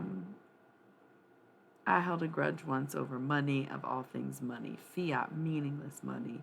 I suppose it wasn't just money, it was greed, alive and thriving through my body. He never heard the things I said, but I never had time to forgive. I hated him up until the very last moment he existed. Then he shot himself. See, I told you it was dramatic and definitely inspired by true events, which is why like this is really cringy. But it was, happening. Um, Finding that out changed everything. There was nothing in the world that had ever felt the way that news did. The boy I called a waste of life took his life. I could never fix what I had done, even if he was completely unaware, which to my knowledge he was. I forever lived with this tremendous guilt of hating someone the very last time I would ever see them. Ooh. Shush. That's crazy. Okay. I never want to be mad at anyone ever again. Life is not only too short, but also too delicate to go without showering others in love, even strangers. People ask me why I smile as much as I do. It is very simple. I am alive, and that is every reason to smile. And smiling is contagious. Smiling releases serotonin in the brain, and serotonin makes you happy. If we all smiled, if everyone spread their smiles, we would spread the serotonin, and we would be a happier species. We have this knowledge, and yet we are so cold. We hate one another, we fight one another, we kill one another, when all we have to do is smile. And then now we take a bunch of synthetic fucking serotonin to make up for it when literally this releases it in your body. So just force yourself to fucking smile and you wouldn't have to be on so many meds, right? Neither here nor there. None of my business what you do. He was sad for a very long time before he left. It was hard to see because he always acted like nothing was wrong, but it has since become obvious that everything was wrong. I always tried to do anything I can to help whoever needs help, and I didn't help him. I didn't know what I could have done, actually. I don't know that I could have prevented this, but I sure as hell could have tried. I never took the time to know. I saw him as a thief and a liar and a cheat. I referred to him as a scum of the earth. Why didn't I see through it? What made me so blind to empathy? What happened to my compassion? It disappeared. I had nothing in me. Now I can never let it leave me. I can't let that happen again. Look at this. Me, I think we established I was like 21 in this picture. Super cute stuff. My all good sign that I took to the last all good that ever happened. Soup cute. Okay. Don't ever think that life is pointless. There is not a moment in time your life is pointless. Though in the grand scheme of things we are extraordinarily insignificant, it doesn't mean life is ever pointless. We may be a pointless to the rest of our planet and galaxy and beyond, but it doesn't matter. We, for whatever reason you may believe, were given something incredible. We were given chance, opportunity, life itself, and that should be enough. We are able beings, the most able. Whether you're an atheist or believe in eternal salvation means nothing and makes no difference. We are here to experience. So why let any sort of doubt of anything prevent you from doing what you're supposed to do? To breathe, think, feel as much as possible with hope to die fulfilled and satisfied. It is pretty cute. A lot of it, dude, I'm telling you, I've always been a highly hopeful person. So the past few weeks of me saying that I have lost hope entirely speaks volumes. I've always had this like incurable, hopeless disability or disease or whatever you would call PMDD. And I never let it get me down. I mean, it definitely fucked me up and I had behavioral issues and still do because of it. But like, oh, thank you. You for the new song. I'm still working on exactly what that means. I went affiliate like a few weeks ago and haven't had a whole lot of time to just like sit and learn about Twitch enough to understand what that really is. Thank you. But back then I was very hopeful, and that's why you see that thank you. I get the best reviews via Twitch, you guys. Thank you. That's the thing. You can see I'm going back and forth, struggling with the rattle of death and existence itself. It's all very existential and morbid. And then throughout it, I throw in these moments that I have of this like liquid, hopeful, like you'll get through this, that I would just have to write for myself. And so this story, I remember these were not all written consecutively, and that's why I jump. But that's also always been my tone of voice in my writing is to kind of reflect the two very distinct personalities that I have that I realize now is PMDD, but at the time was just like it could be anything. And that's what made me so hopeful, was thinking someday there'd be a resolution. And then I get to the end of the road and it's like, oh my God, actually isn't. Okay. Knowing was half the battle, and now I know, and oh my God, I am hopeless. But we're trying. We're getting it together. So I partially am reminding myself, right, when I read these things out loud. Because it is a cute book. You can get it on Amazon, but that's the only place they have it. I don't even have the original files to this thing, sadly enough. I destroyed my best friend before my new best friend was born. It was my computer, my laptop, my precious Adele. Anyways, she had all of this, so whatevs. Cool. What we do experience. That is all life is. That's why I don't understand it. Why wouldn't he want to experience life? I'll never understand. Wasn't he in love? I know she loved him, and I really thought he loved her. How can you take yourself from love? There is nothing greater than that. Following love is always heartbreak, but heartbreak is just another experience. Maybe he is happy to have had only experienced love and not also heartbreak, or maybe he was heartbroken. I don't know. I won't ever know. But I do know that she felt heartbroken. She felt the most unbearable heartbreak.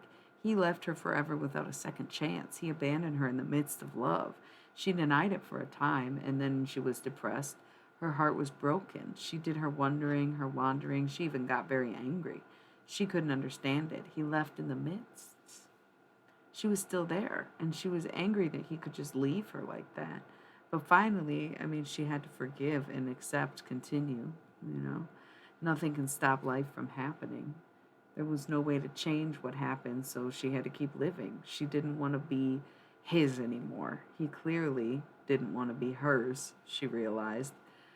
And they separated in the cruelest way, but they separated no less. It was love and it was over. She could survive the heartbreak. Yeah, this isn't like me speaking in third person. I was a third person party observing this happening to a friend of mine when somebody. It was a lot. So like I said, it is all true. And this was me grasping with the concept at 18, which ain't bad, the writing. Maybe it was edited once again when I was about 21 when I published, so timeline. Despite all the sadness, I'm still happy. As long as I am alive, I'm happy. Even when I don't feel happy, I am. There is just no other way to live, in my opinion, anyway. And I'm pretty sure my opinion doesn't matter, but I think almost all people want to be happy, right? Why wouldn't you want to be happy? Because I know it can be hard. Sometimes getting there is hard, but being there is easy. When there are things in the way, on your way there, get rid of them. People, places, things. If something doesn't make you happy, prevents you from being happy, get rid of it. Every experience is worth the time, but only so much because we don't know how much we have. Don't waste time paralyzed. Don't waste time being stuck anywhere. If it doesn't make you happy, leave it. Don't think of it as self-centered. Believe it to be self-fulfilling. Whoa. Peripheral vision poems?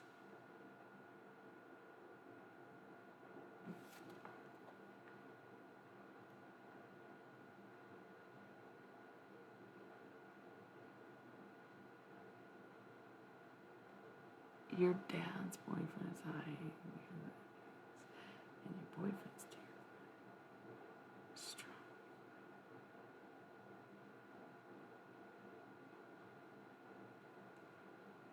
Wow.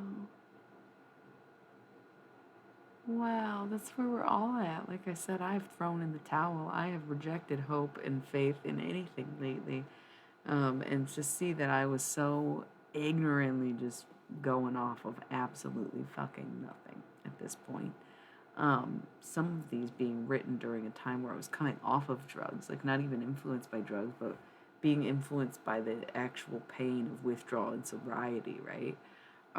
At 18 or 19 maybe. So definitely, I feel like I'm not trying to pry, but you said your dad's boyfriend, but then your boyfriend is terrified. So I'm wondering, did you mean your boyfriend's dad? Just to get like a clearer picture on that. Once again, not trying to pry, just like reading that, like it would make sense if this was the other way around. Let us know if you want to. Why is this saying I have to play an ad already? I feel like I just did, didn't I? I'm gonna finish this. I know it's long. It's like a mix of like some of the shortest poetry in the world and some prose that takes days to finish. Okay. She will always miss him. Even if her heart heals, there will still be a spot in it designated to him as all lovers have for past lovers. She will never forget. To forget him is to deny he ever existed, and to deny that is to take away what life he lived. It happened. Nothing will change. It is history, but history can teach us. It helps us to navigate through the future. His death may have been heartbreaking, but he was wonderful. She loved him for a reason, and those good thoughts and feelings and the reasons, that is why she does not forget. He may have died, but before that, he lived. It may have not been long, but he lived. It is not his death, it is his life and him. He remains in her forever, but there are those days in which she can't forget everything. There are days his death consumes, and the day will always be rough. Yet she survives and she smiles. This is where it gets cute again. Oh, wow. No, it's okay. It's okay. But is that what it is? Is like it's your boyfriend's dad, not your dad's boyfriend. Because, like, it's cool if your dad's got a boyfriend and he's dying, but I don't see how not that that's cool, but you know what I mean. It just, I don't see how that would affect your boyfriend, so I figured that's what the case was. Um, okay. And this last part is super cutie stuff. If you haven't tried smiling, you should, but at the most inappropriate time, like when you're crying alone or yelling at someone or walking down the street by yourself among a sea of people. And when you do that, you can count how many smiles you see. Even if it's just one, it makes you smile even bigger.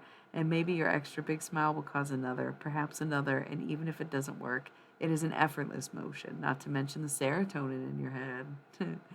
It gave me a beating love for life. As long as something good comes from the bad, doesn't mean the bad was worth something. Calm, storm, sunshine. Oh, so cute. So cute. Okay, I guess I gotta play an ad, so I'll be right back. Sorry.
All right, I'm back. I see we're speaking a little Spanish. I gotta admit, I'm not very good with other languages, but if I was decent at any, it would be Spanish. I took it for a long time, and I have a few friends that speak it natively, or I mean, primarily long distance friends. I've tried the Duolingo. There's just something that doesn't stick. I never really learned to read music either, and I did that for a long time too. Where even though I have a photographic memory, so it almost doesn't make sense, there's something about language, notes, coding that just really doesn't stick in my brain as much as I fucking try. And I never give up. I still try. Gotta let go of self-limiting beliefs, right? Um, But I know, I guess what would be funny is I get that you would say like Pad, Padre de Novia, and that's why you thought dad's boyfriend, right? How'd I do? I said like 3 Spanish words. Where are y'all from? Am I allowed to ask that? I'm pretty candid about being from the U.S. You don't have to reveal your identities and like that. But you said you speak Spanish, and Pico, you've been here enough, and you're like vacationing in the Balkans, and uh, oh, cool. That's cool. I have a friend. Well, I guess we never met. He lives in Argentina, though. That's what I was saying. So my friends speak Spanish, they'll only speak English to me or minimally, I guess, So that's very cool. Yo, he tells me all the time that I would be much more appreciated and adored in places like Argentina and South America because one, they like women, and two, they like poetry. And I kind of believe it because they don't like either one of those things here in the U.S. But yeah, that's what I'm saying, Pico. I've been curious where you're from because you talk about Hinduism and vacationing in the Balkans, and I just have no idea. I just know that you're a Leo and you're a Cancer. Summer babies. Were you both born in July? That'd be cute. I don't remember. But like I said, you don't have to actually reveal your identities or where you're at.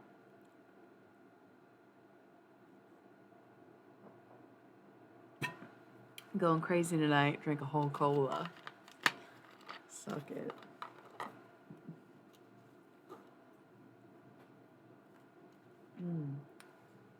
Chica cherry cola.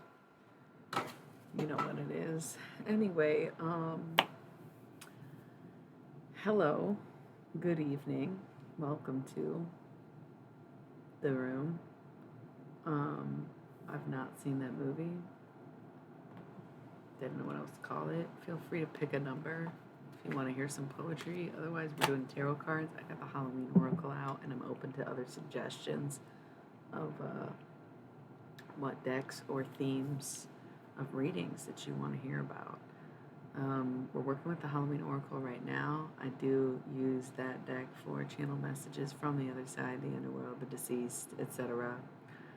But tonight it's been kind of a vibe of like just general messages, no one in particular, but basically people being like, you can't even see what's coming, but we are carefully orchestrating it the best we can by influencing life itself from the realm of death. So it's up to you guys. I've got like love readings too. Yeah, I love how when I start to talk about that stuff, people are like, and I'm out. So that's okay. The real ones are here for a reason. So let me know how y'all feeling. Just casually like putting my lipstick on. My lips felt dry, so I was like, fuck it, let's glam it up.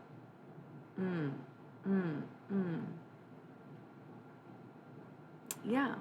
Well, do you think, okay, we can certainly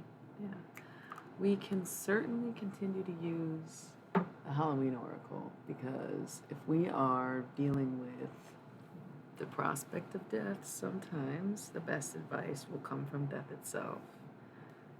I'm feeling the Halloween Oracle tonight. It's been a really good run, and like you walked into that this evening. The love deck, because we're talking about a relationship between, right, the Halloween Oracle's been a vibe this week. It's spooky season's coming in fast, and this time of year, September, October, November, even like sometimes into December, I will use almost nothing but the Halloween Oracle and the demon cards, because during the month of October, I'll let the demons be anything. I know that it makes people uncomfortable, and like I was talking about earlier, I am a confirmed Catholic, so like I get the religious slander and anti-demon propaganda, anti-Satan propaganda of the Catholic Church and other sects of Christianity and religions. definitely give them a bad rep. So typically, the Demon Oracle is reserved for stuff that you would associate with hell, like labor and finances, work, and stuff like that. But during the month of October, I just let them go for anything because it's like their one time a year they get out of the house kind of thing. So I'm looking forward to that. I love spooky season. It's kind of my thing. It's kind of my time of year, you know? It's kind of when I'm thriving, is during the fall. And I'm a firm believer that spooky season ends with Black Friday, you know, and not the day after Halloween. That makes no fucking sense. And you can argue with me because you'll never win. Because let's think about this: Halloween, pumpkins, violence, honoring dead people, eating treats, dressing up, right? Thanksgiving, same thing. Same motherfucking thing. You don't even have to swap out the decorations. It's gourds and pumpkins and leaves and fall time stuff. Why does everybody group Thanksgiving and Christmas together when really it's Thanksgiving and Halloween together? Like, obviously. Think about Wednesday Addams. Her whole production for Thanksgiving was very much Halloween. And the fact that you want to, like, start decorating for Christmas but then still have your pumpkins out is really weird. Let's just push back on Christmas. Because get this, you can just carry Christmas all the way through July. I mean, July. Fuck it. Christmas in July. All through January. And then you just swap out, very casually, you swap out the green for white, and boom, red and white transition into Valentine's Day this February, right? So, we need to just stop making Thanksgiving Christmas. It's not a winter sport. It's a fall time activity, right? So spooky season, all through until Black Friday. Of course, spooky season ends with Black Friday. That's like the most epic thing you could think of. And the day after Halloween, All Souls Day, right? Day of the Dead. And then the day after that, All Saints Day, or vice versa, All Saints Day, All Souls Day. Is Day of the Dead the first or the second? I don't remember, honestly, right now. It's something I've learned over time, not celebrated within my own culture, right? So why are you trying to make it all about Christmas? You know, trying to bring life into something that we are still dead for, still honoring the dead, still in the underworld, still, you know. So cool. So yeah, are we sticking with the Halloween Oracle? That Oracle is raw. I felt like that was the choice. And talking about the ancestral card, because yeah, it's not really a matter of your relationship. It's a matter of death in regards to your relationship. And here's the thing. It's like, without getting too much into it or speaking ill upon anybody, because we're praying for the best possible outcome, but we have to be realistic and understand that everyone must go at some point in your life, right? And so I almost said OP. I've been on Reddit too much lately. My periods, I can't do anything, so I just go on there and read anything because I'm just sitting anyways and can't really think, you know. But you gotta think, like, everybody's gonna die at some point, and it's very hard for some people to grasp with, and other people will think that you should put it off forever, or they think they'll be immune to it somehow, or they never prepare themselves, and they never even let it cross their mind because they're trying to avoid willing it into existence. But eventually everyone lets go over time.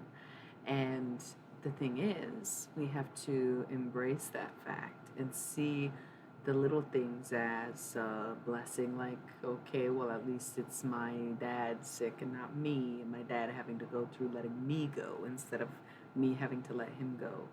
And while that's not necessarily comforting for somebody going through it, what you have to be patient for and look out for and guide them to, without directly speaking it to them, is to be like, you know, it's going to happen.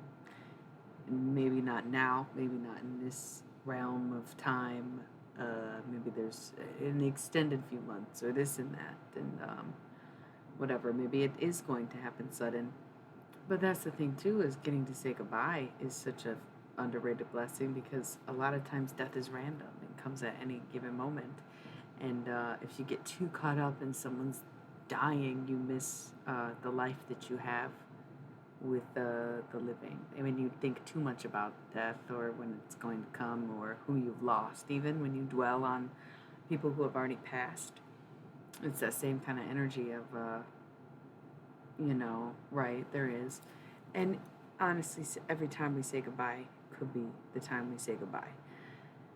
And that's why people love that stupid fucking song, 333333333 on the time. Instead of saying all of your goodbyes, let them know you realize that life goes fast. So you don't want to be you don't want to be so fixated on someone dying that you forget that you are supposed to be spending time with people who are alive, who, just as easily could pass in any given moment. Just because someone is sick doesn't mean, the odds of them dying within a certain time frame are more likely, but their chance of dying isn't inherently any greater than anyone else's, because death is random and can strike at any cause, any moment. You could be struck by lightning. You could have a heart attack. You could fall and no one could know where you're at. Like, you could get in a car accident or hit by a car when you're walking, and I'm not trying to speak fear or any of these things over anyone. This is like far from fear mongering. This is far from predictive. I am simply stating the fact that, yeah, you might get a certain time frame of death or restriction to life, more like it, with sickness. But that is not to guarantee that everyone around you without it is going to live during that time. So it's going to be about finding a balance between life and death and caring for the sick. Oh, the coma thing really throws all through a loop. But that's the thing. You don't know that you can't say goodbye to someone in a coma, just because it's not registering as brain activity. You can also think, like, what I'm doing is necromancy, technically.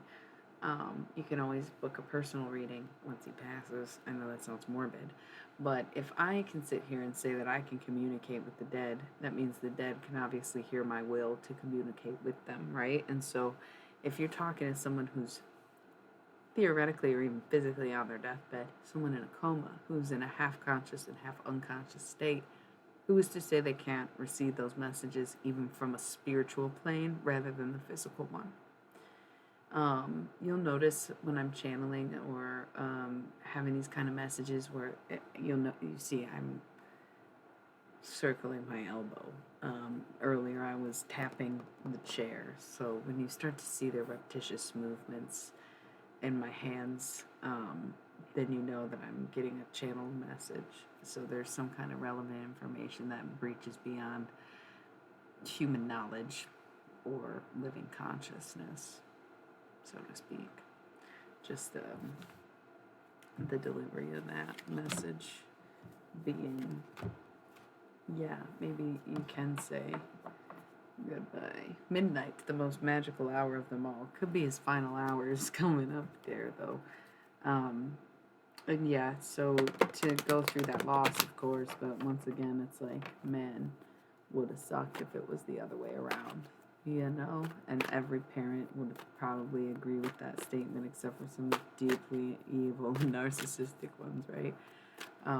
No parent wants to see their kid in that situation, and so you have to make peace with or come to terms with the fact that sometimes that's the only extent to which life works out, in a sense.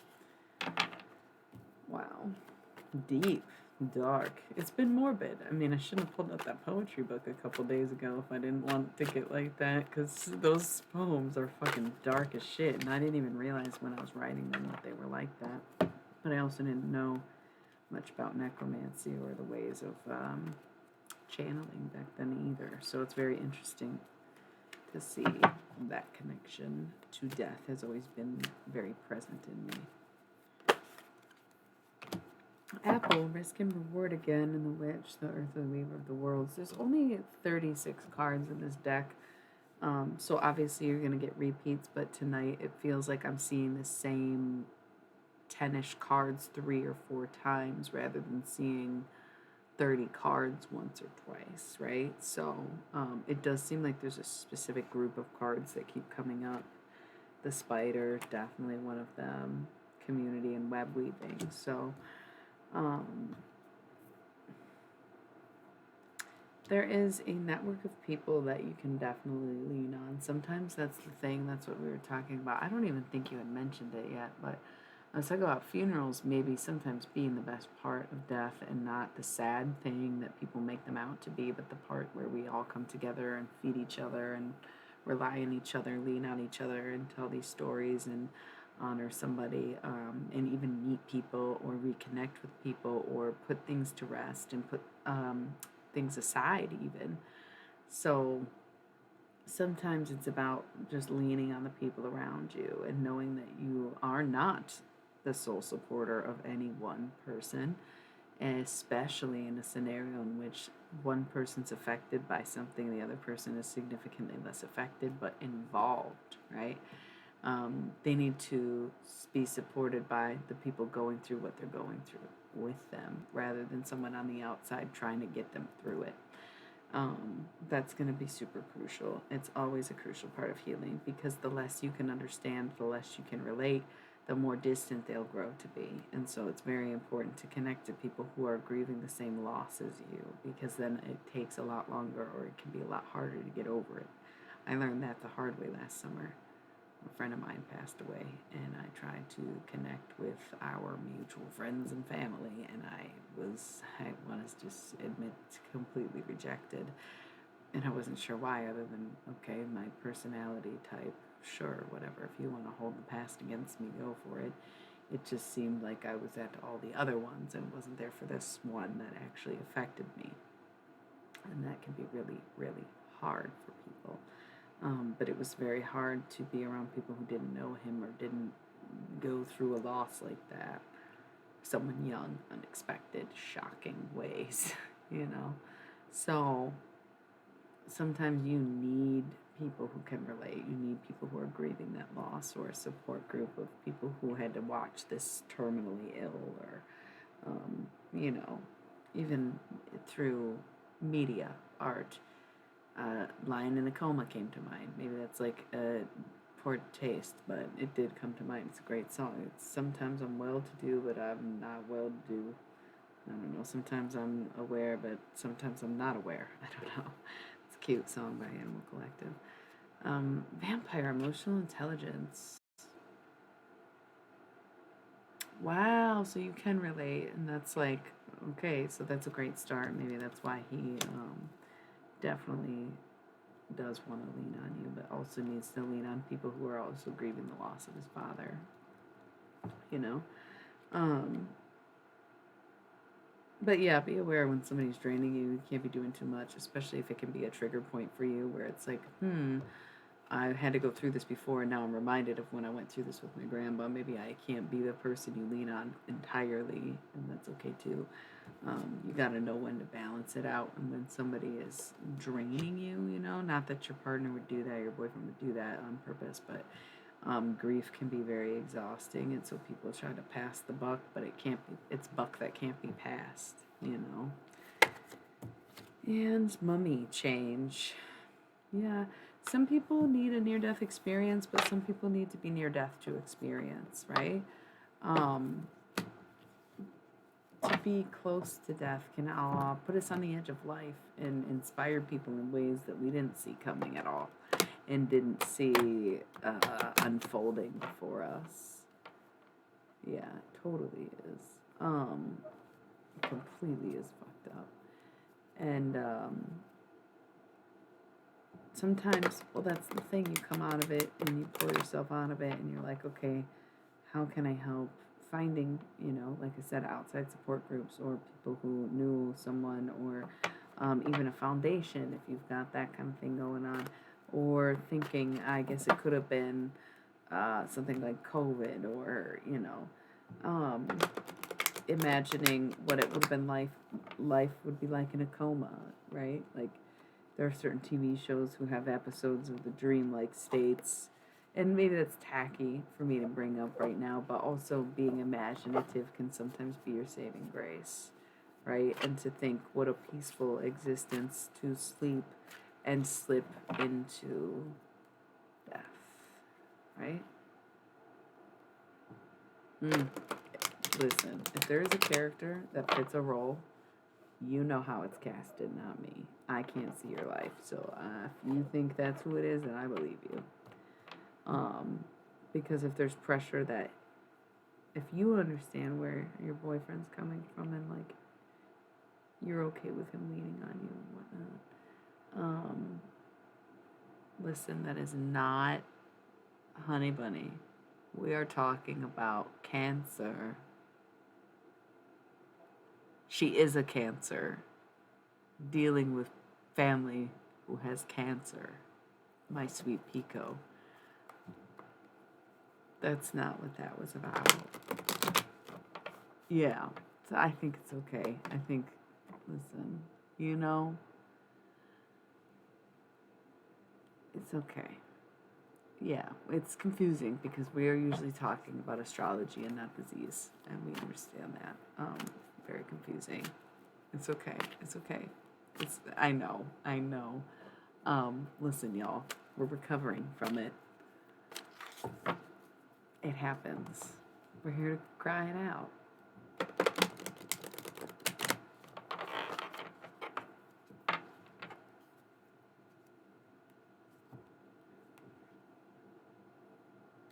That's okay. I have speakos all the time.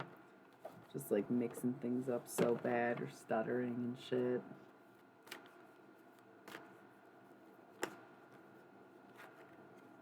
Huh. This is an interesting crossover moment.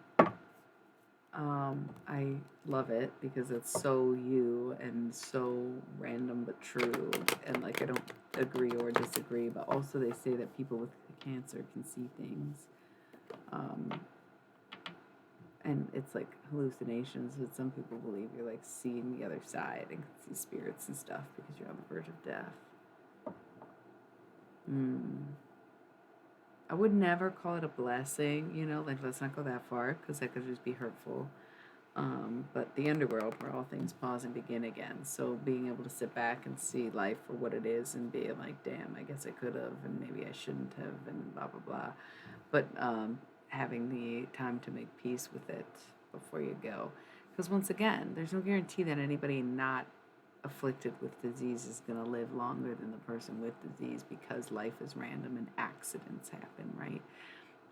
So it is kind of a trippy experience to get a death sentence, so to speak. Even if you're sitting on death row and they finally pick a date for your sentencing where it's like, whoa, like this is it. Like I know when it's coming, and it's crazy. It's a whole different experience. And I guess that's why there is songs like whoever that old school countryman. I went skydiving, I went Rocky Mountain climbing, I went 2.7 seconds on a bull named Fu Manchu, and I loved deeper, and I spoke sweeter, and I gave forgiveness I've been denying. And I said, someday I hope you get the chance to live like you were dying. Did you guys like my country impression, by the way? I think it was pretty good. It came out very naturally just to sing that song. Yeah, I know. Oh, I know. It'd be like that, though. That's life. I was actually thinking recently, too, about how across many beliefs, religions, and spiritualities, there is a commonly held idea that there is some type of afterlife, whether it's reincarnation or a space of creation or heaven itself, pearly gates and all, whichever. It just seems like there's unanimously been agreed that there is something that comes after. Oh my God, I'm sorry. Dude, I'm such a crybaby. Like I said, I was shocked I didn't cry during the full moon, all things considered. Because I cry a ton. It feels so good sometimes, and it's like good for you unless you start getting headaches and stuff, then it sucks, right? Um, and I'm sure my little country rendition of "Live Like You Were Dying" like doesn't help. Like, of course, it's emotional as fuck. Like, what the fuck? I'm so sorry, but um, because there's this like universal belief that something happens. Like, even scientists think maybe energy can't be um, destroyed and only reformed. And so, on some level, even in science, there's belief of not necessarily afterlife, but existing beyond your own human flesh. And because of that, I question whether or not we have a correct concept of life at all. Okay? Because if the one thing that we are certain of and the one thing that is bound to happen to us here is death, then who is to say that this whole thing isn't just the waiting room for the ending moment, right? And because the simple fact that we are born and we grow into these bodies that slowly decay over time, the entire experience of life itself is dying, right? And who is to say that death isn't the whole experience that leads up to that final moment rather than just being that moment? And so what we see as life is actually death.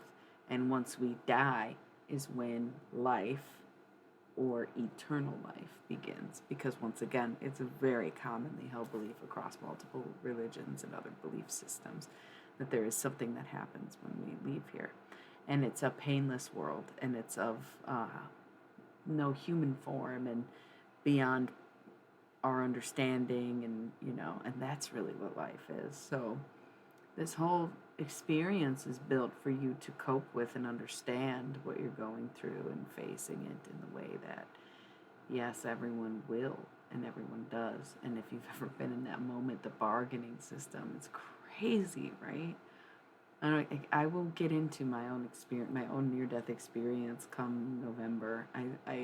It's been 3 years coming up, and I've talked about it here and there a little bit, mostly in my personal life to people I know and not in this public platform of a sense. So I gave myself 3 years. I did some therapy about it, blah blah blah. So I'm trying to open up more to make sense of it as I am trying to put it all into writing as well, in form of a book, etc. Um, I'm hoping that it helps to be able to say, okay, yes, the necromancy perhaps have been talking to ghostly beings for a long time, but there was like a pivotal moment in which I was riding on the edge of life or death, and completely descended into somewhere else, while being here, fully present, fully awake. It was crazy. It was like having fucking nightmares, but not ever closing your eyes or like not even sleeping. Oh, I love that. Crying is a virtue. Yeah, totally cleansing. That's why I'm not shy about saying that I cry all the time. Like, I'm a Scorpio rising, so, like, of course, turn on the waterworks. But also, I have PMDD, so sometimes, like, uh, sometimes when I come off my periods that are really bad, I just can't even move without fucking literally just crying for no reason. Just movement, physical movement, sitting up too fast or swinging my arms around, like crazy shit. Um, LOL, I love that. It's so relatable though. And also so funny on dealing with a Cancer moon who acts like he has no emotions and already poured his heart out to me, but then denied it and is now ignoring me. It's kind of hilarious. We were going to read his poem yesterday and I never did because it was sent anonymously and he just happened to not deny it. So it's either the best frame job in history or just absolute ridiculousness. And I bet he is crying right now. Wow. He cannot cry or he cannot let you see him cry because Scorpios are notorious for being closet criers where they cry the most of anybody, but they will literally lock themselves in a closet or a cabinet or wherever is appropriate so that nobody sees them cry and come out and say, I was fucking doing drugs, okay? Leave me alone. No, I'm high as fuck right now. No, I wasn't fucking crying. I'm not saying that that's your boyfriend, but he he cries for sure. And with the cancer rising on top of it, there ain't no motherfucking way he's not crying. Or the thing is, he hasn't had his first big good cry, and his dad's gonna die, and he's gonna fucking cry once, and then he's gonna be like the most in touch, emotional. It'll be almost funny and relieving in a huge way because men do need to get more in touch with their emotions and have these kind of I don't want to call them necessarily realizations, but these evolutions, right? With their emotions, among other things, and he will suddenly see that he can be soft about anything, right? Love that for his future self. He will learn to cry if he hasn't yet. Yeah, very loud in front of people, and that's another thing funerals are good for. Um, Gotta roll a little ad real quick so that it doesn't start running them automatic. I love when I get to talk about death because it's literally part of my career path. And I'm sorry, that sounds really fucking creepy. Um,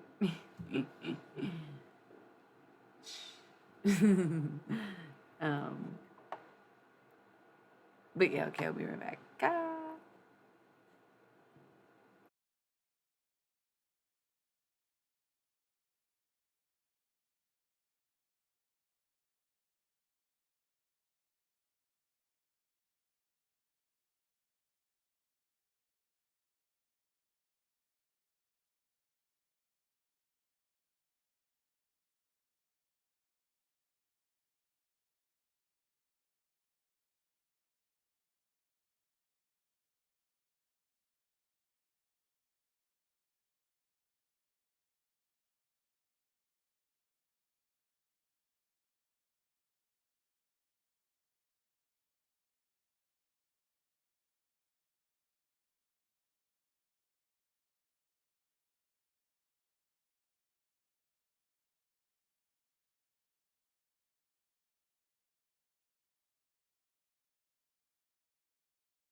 Okay, sneaking some snacks, but I'm back.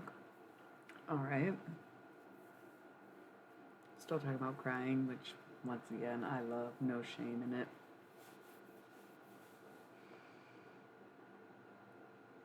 No, come on. Stop. Don't even go there.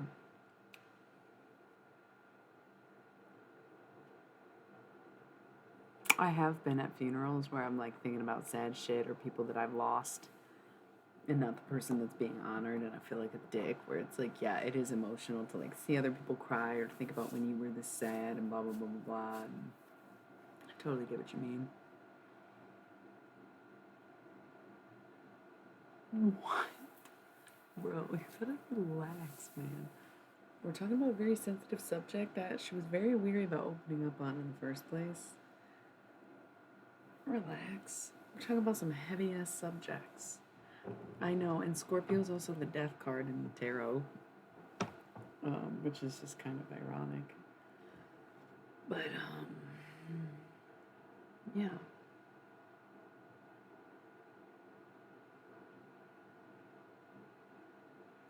Yo, remix of a lifetime. It's Lucy in the Sky with Diamonds, but it's the wand. The lyrics of the wand to the tune of Lucy in the Sky with Diamonds. So instead of Picture yourself in a boat on a river. It was time after time, those fanatical minds. So silly. I use that Mars as a guide. You're a goofball. You are a super goof of ball. Is this sweater making me itchy, or is there channeled messages coming through? The world may never know, but I'm gonna take it off for now, even though I'm gonna get cold and put it right back on. My epic cutie Grateful Dead shirt. Is my skin dry? Is it my sweater? Yeah, no, it's fucking cold, buddy.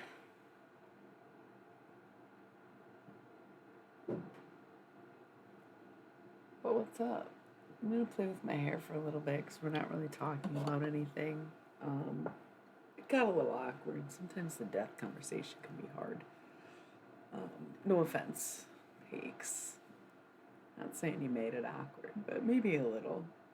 You know? Just checking. Where's the vibe at? Do we need to lift it up? Do we need to go radically into life and light? It's not you, it's him. I'm blaming him, not you. I'm also teasing him. He's been here enough. He knows how it is. Don't be sorry. You came for what you needed. And like I said, I was doing the Halloween work regardless. So I was talking about death and to dead people all night. And you just came in and needed advice about how to deal with it while still being alive. So it kind of all made sense. It all comes full circle. But I'm just checking in with y'all. Where are we at now? Are we still vibing on that? Are we doing something different? Are we in need of some uplifting? Are we still curious and feeling morbid? Do we want to pick another number for some poetic justice? Like what's groovy? Suspicious user. Who's the suspicious user that is restricted? Is this somebody that I have previously banned or blocked from my channel, or is this like a bot thing?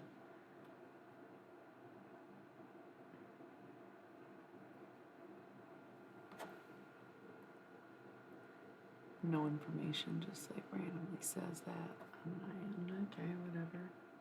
As long as they aren't disturbing anything, it doesn't matter. So yeah, how are you feeling, y'all? What's going on?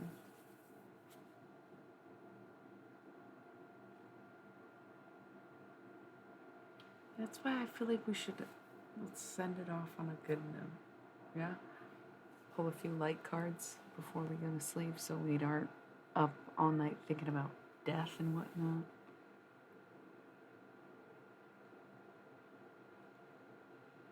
Suspicious user.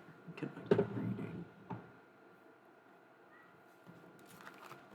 Let's put away the Halloween oracle for the evening. This has been great, though. What a great introduction. That's what I was saying, bro. Check this shit out. Hold on. Pause everything, because if somebody is going to talk about this t-shirt, you gotta see the full thing. So this is the front, right? Got it at the fucking show. In the parking lot, you know how it is. Hi. Okay, and then the back, dog. Let there be songs. Yeah, so good, right? Just the fucking cutest shirt in the history of ever. I'm great. How are you? I'm gonna light some incense. So yeah, I know. Isn't that amazing? It's literally so cute. Parachuting bears. So I'm about to pull out the Cosmic Deck of Initiation. Love that. We're getting some angel messages to send our girl off to bed. Have some sweet dreams. We're getting light up energy. Inspiration. Maybe even influence. Check out them bears, bro. Fuck yeah.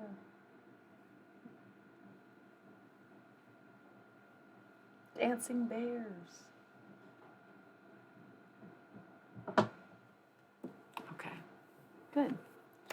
All right, welcome. So Yeah, Halloween Oracle was a huge success. I'm going to be seeing more of that as this season continues. It's not even Libra season yet, but it's getting spooky around here. Aww, I love that. That would be the Hellfire Club t-shirt. Eddie Munson, right? Love that. Eddie Munson, IRL, is a Taurus, so you know we stand a legend.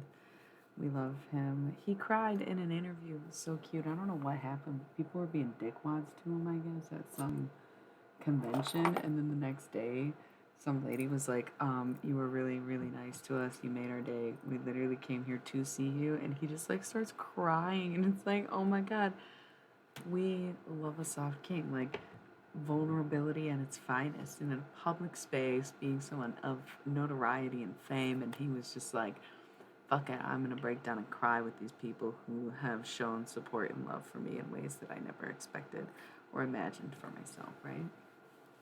Amazing. So, cool. Going with the Cosmic Deck of Initiation, fam. Pulling some cards. These are the deck. These are the deck. Cosmic Initiation. I consider these my angel cards because they are mandalas that remind me of biblically correct angels without the eyeballs. And they come from a very high plane of protection and guardianship. And sometimes we like to ask the council for advice. And I have a demon deck, and I don't like the traditional like archangel illustration decks, or like I fucking do not care. I will say I do not like Doreen Virtue, never did. Then she fucking backs out and says I'm fucking against all that shit. Like, bitch, of course you are. Some of us knew that the whole time. So I feel like she makes a lot of angel cards and stuff where like, not my scene. These are my angel cards. The mandalas, because they are like, once again, biblically correct angels. So consider these your angel messages, but consider who your angels are. Nothing against the archangels. I fucks with Michael the most, I think, but yeah, these are different. God damn it, this is a hefty little. All right, bottom of the deck is universal healing, so that's great. We're moving forward. We are seeing a healing pattern in our life where we're coming together over maybe grievances or trouble, trying times.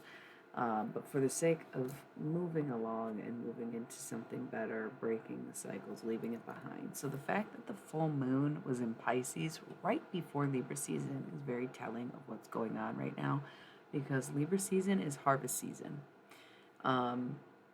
Things that you were planting in spring, implementing ideas, investing resources, plans, anything you decided back in spring, relationships that you started, blah, blah, blah, whatever it was, back March, April, those things in Libra season are going to start to come to surface and bloom and be for you, right? And anybody who had good intentions and made good investments and did the work and took care of their gardens and their fields over the last 6 months are going to see that they have harvested a lovely crop.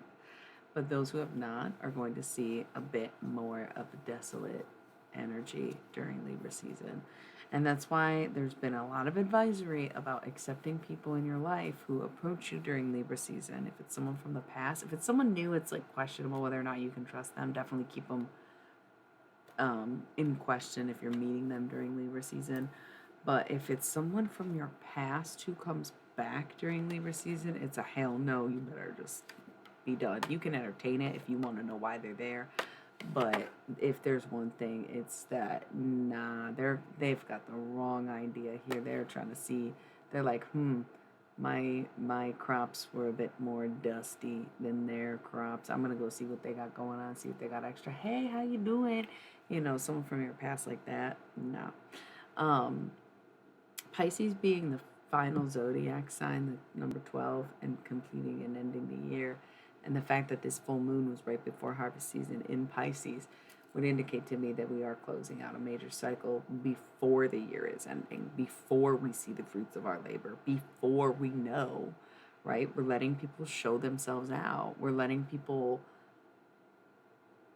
be who they're going to be and making those decisions for ourselves without having any outside influence of, like, say, money or um, property or anything that might be coming for you or towards you during Libra season.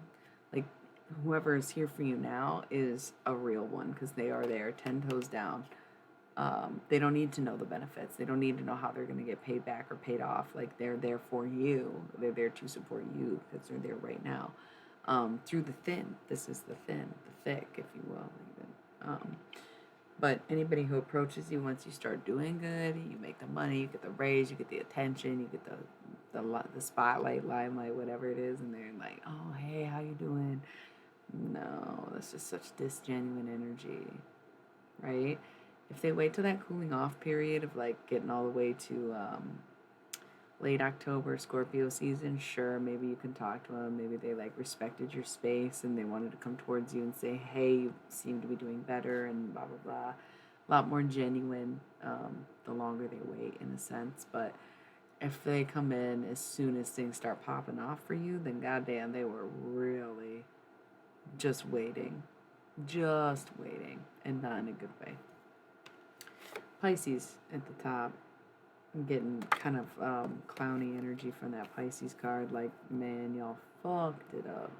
And there's always a lot of Pisces on this channel, so it's funny I should say that. But this full moon in Pisces really did have people showing their asses and screaming at the moon for no reason sometimes too. So Pisces, get your shit together. It's like last call, all aboard.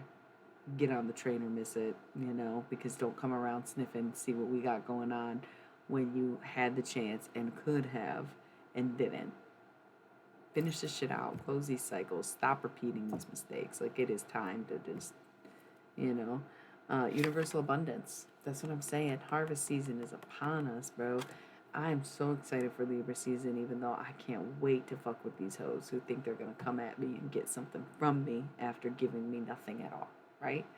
And I don't know what's coming. Maybe nothing. Fuck it. Whatever. My debts were cleared. How could I ask for more? And of course, I want to feel worthy and deserving of more. However, I'm really just focused on being myself, right? But this universal abundance is coming. It's coming for those who were working for it, those who were patient for it, those who were focused on it. And this was the bottom, but I pulled it up because it's going to happen fast. The initiation. This is my favorite card in the deck. This is what it's all about.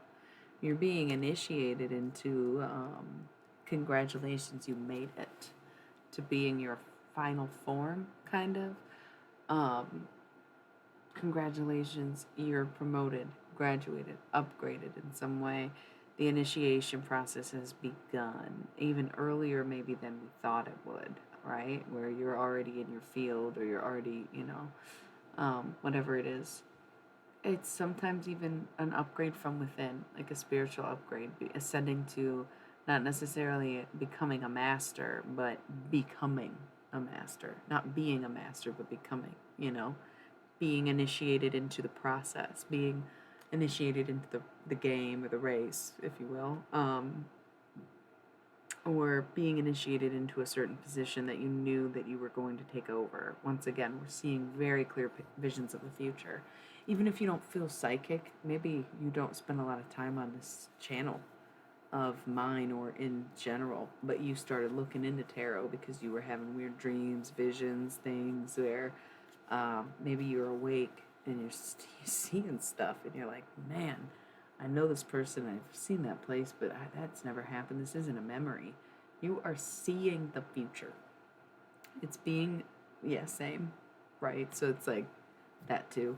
You are seeing the future. You're seeing like a clear picture of it, and the whole struggle is the Raven dilemma, right? Is seeing the future and knowing the outcome, and then figuring out how to avoid it or how to get to it, and then meddling with the process and getting the same results regardless. That's what we were talking about earlier. There's too many variables and too many possibilities, too many timelines to go on, but ultimately there is one road that you end up with, right?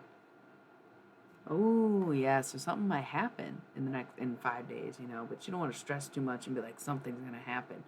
Because I am learning that sometimes these great moments in our life aren't marked by any greatness whatsoever. So there was one night or one day, I don't know, I've been struggling lately. I've been pretty candid about that. The hopelessness has set in, but I'm starting to get it back. Like reading my old stuff definitely helps invoke a sense of hope into me, who has a way better chance than I did back then, and I made it, so I might as well. Um, there was one night that I said, I'm gonna wake up and it's gonna be a great day. And I was kind of hoping something major would happen and it would be outwardly transformative and things would make sense and I would see it working in action. And I didn't. In fact, some of the opposite things were something triggered me and it was awful and blah, blah, blah. But ever since I decided, oh, this is gonna be a great day, but I stopped looking for greatness, I realized that all my days were starting to get better. And it could be a coincidence, it could be that it was naturally going to happen that way, but sometimes when we stop seeing greatness as a moment and see that greatness is a state of being, it helps us to sustain over the days and times. So something might happen on 9/17. It could be something moving out of retrograde or stopping in its tracks or even a shift in a planetary alignment. Sure, whatever. Something's going to happen that day, even if you don't see it, that will change everything, right? But I'm 87% Amelie, so ignore me, I'm a romantic. But the foundation, okay, so make sure what you're standing on is strong and built well and going to hold you up even when it all comes crumbling down, right? It's all about the foundation. Universal love. This is a frequency that comes out of the chest of human beings and makes us a very hot commodity amongst universal entities. But there are some who want to control the planet so badly that they are destroying the absolute capability of emitting that frequency, even though it is unique to humans. And this is universal truth, where the closer you are to success, the more they sabotage you. The more valuable human life is, the more competition they have to own the commodity that is this planet. But the planet's value comes directly in tandem with the frequency of love that emits from human hearts. Okay, it's been a theme these past couple weeks. I don't know why it's telling me I gotta run an ad already, man. Virgo energy, so we are still currently in Virgo season. Sometimes it's about being selfish, sometimes it's about making lists, rethinking, getting a new plan together, but still mutable energy, knowing that you might have to adapt to things. And then followed by Capricorn, so might be dealing with a Capricorn. I think you mentioned that there was a Capricorn placement, but also could be something that starts now in Virgo season and doesn't end until Capricorn season, which isn't until December, January, right? So there might be some, foundation. I just cut the deck, the pile anyway, and foundation came up again. So there is a foundation being built over the next few months.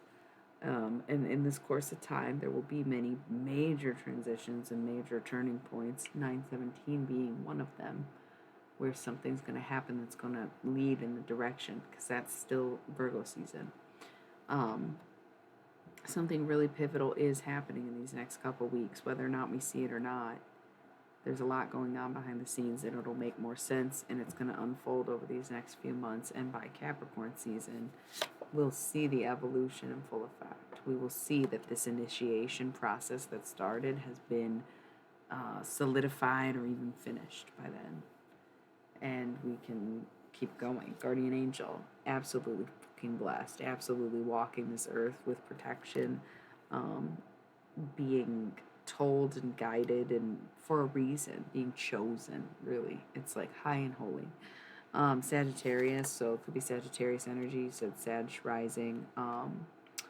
Also December, right? So November, December, we were talking about Scorpio season being very emotional and very direct, very much people coming back into union with one another, people from the past connecting again. But Sag season is going to be more fun and more new and more exciting, more refreshing and more moving forward with things, okay? And duality, having a balance of the future and the past in your present, being able to look forward to what's coming and also holding on to what you have and what got you to this point in the first place, right? And threshold, definitely about to cross over, something huge.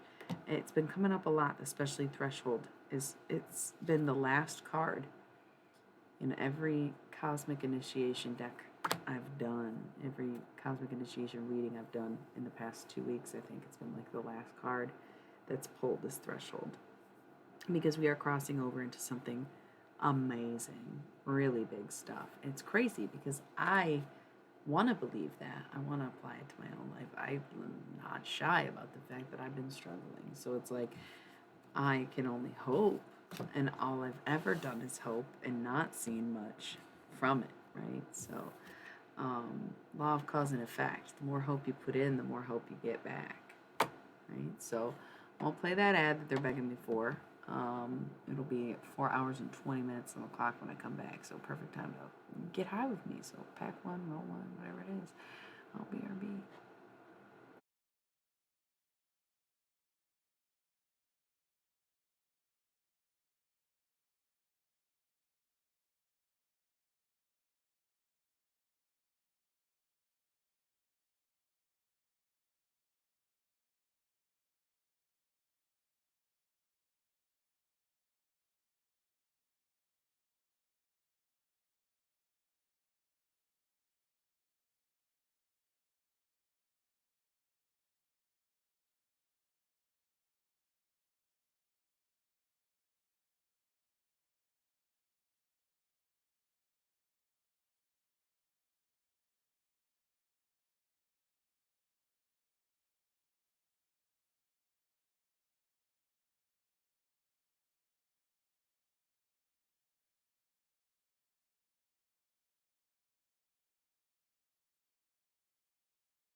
And I'm back. Happy 4/20/20.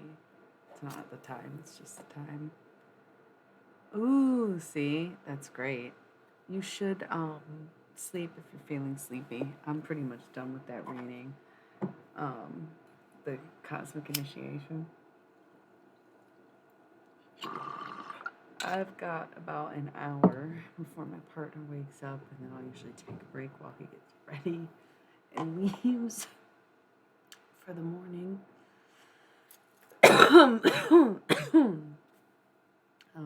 We just find that works best for us if I stream. Well, my stream seems to be the most popular in these random midnight morning hours. Of course, thank you. Thank you. First time follow, viewer, and became sub, so I really do appreciate that. And you made mine too, so thank you. I'm still new on Twitch, you know what I mean? So it's fun, and I love meeting people and hearing stories and being able to help each other. So, thank you for being here. And yeah, I do really hope I helped. As for the rest of you, been pretty quiet. What's up? You guys like the cosmic initiation stuff? Law of cause and effect. Could have probably talked about that more. I don't know if I really. Maybe I'll take a pause. Maybe we'll do apocalyptic thoughts. That's what I post-apocalyptic thoughts are my takes on my tarot readings. So maybe we can be done with the cards for a little and just sit and walk. You know, how's everybody doing and feeling? You know, what's been going on? Let me take a quick tarot break. I've been going what? What's up? What's up? What's up? What is this card? Sagittarius? Is there Sagittarius in the room? What else? Gold.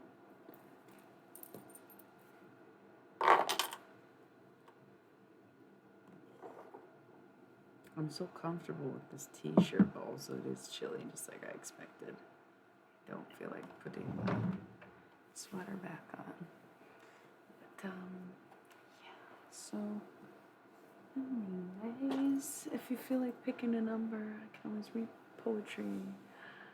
And if you have a deck or an aspect of life that you want to look at, then by all means, we can do that.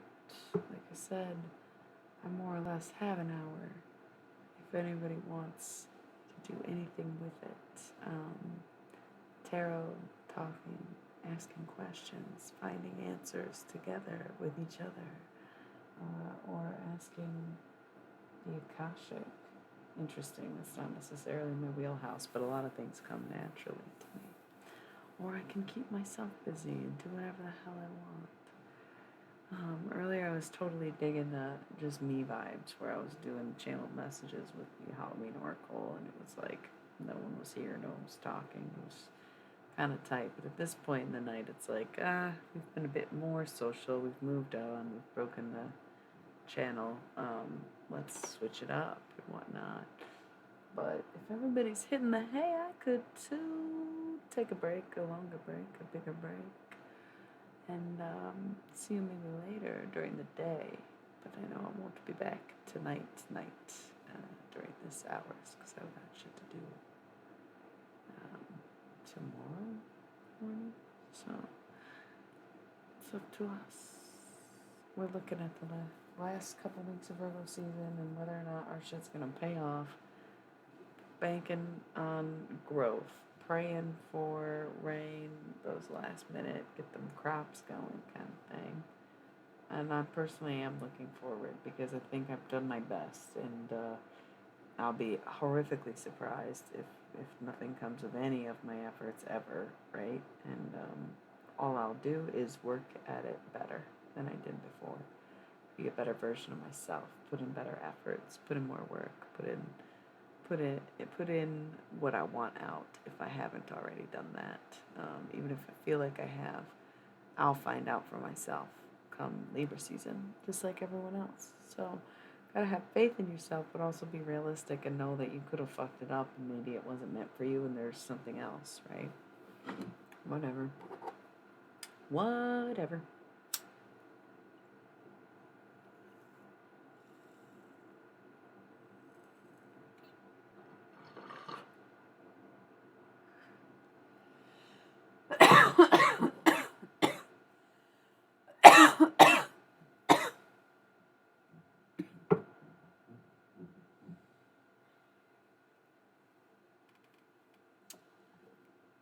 Whatever is clever.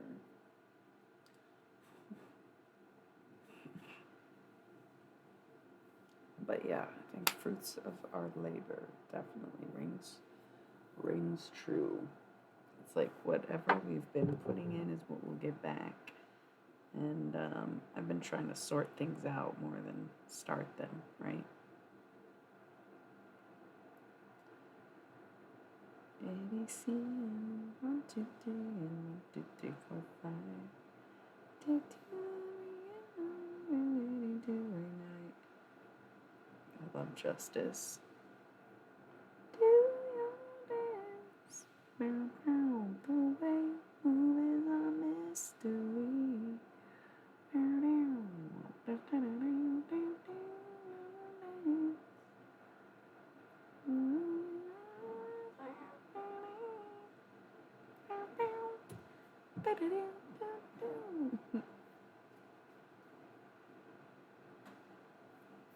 Love y'all, but you really did go ghost on me, huh? Got a little quiet, didn't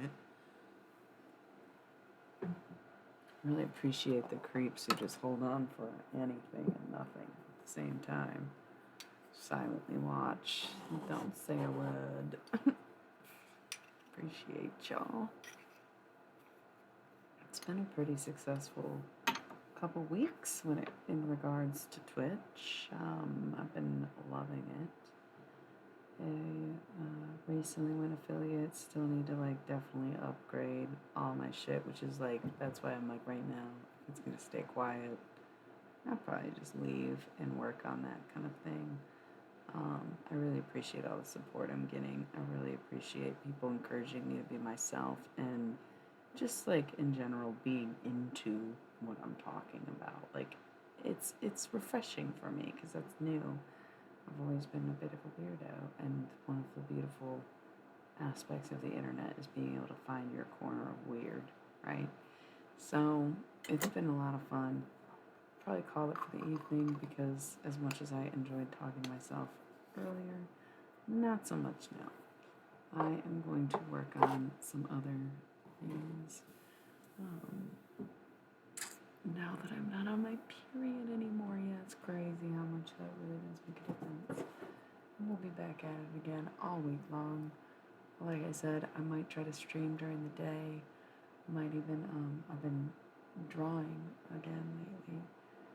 I have cyclical habits that I just will randomly do one of them, pick one that I'm into, and then pick a new one, and just to try to get in a routine, but also getting chunks of time missing from each month. It's hard to maintain multiple habits, but I try to do a little bit each day. So drawing's my habit lately. So maybe we'll draw or something tomorrow during the day. But it will not be a late night. So this one was fun. I'm gonna roll out with an ad because why not? Once again, I appreciate you all being here. It's so much fun. I love my job. Thank you for making it possible. And thank you for making it fun and cool and making me feel capable. So you mean the world to me, and the world you deserve. Good night. Good luck. And I love you for what it's worth. Mwah.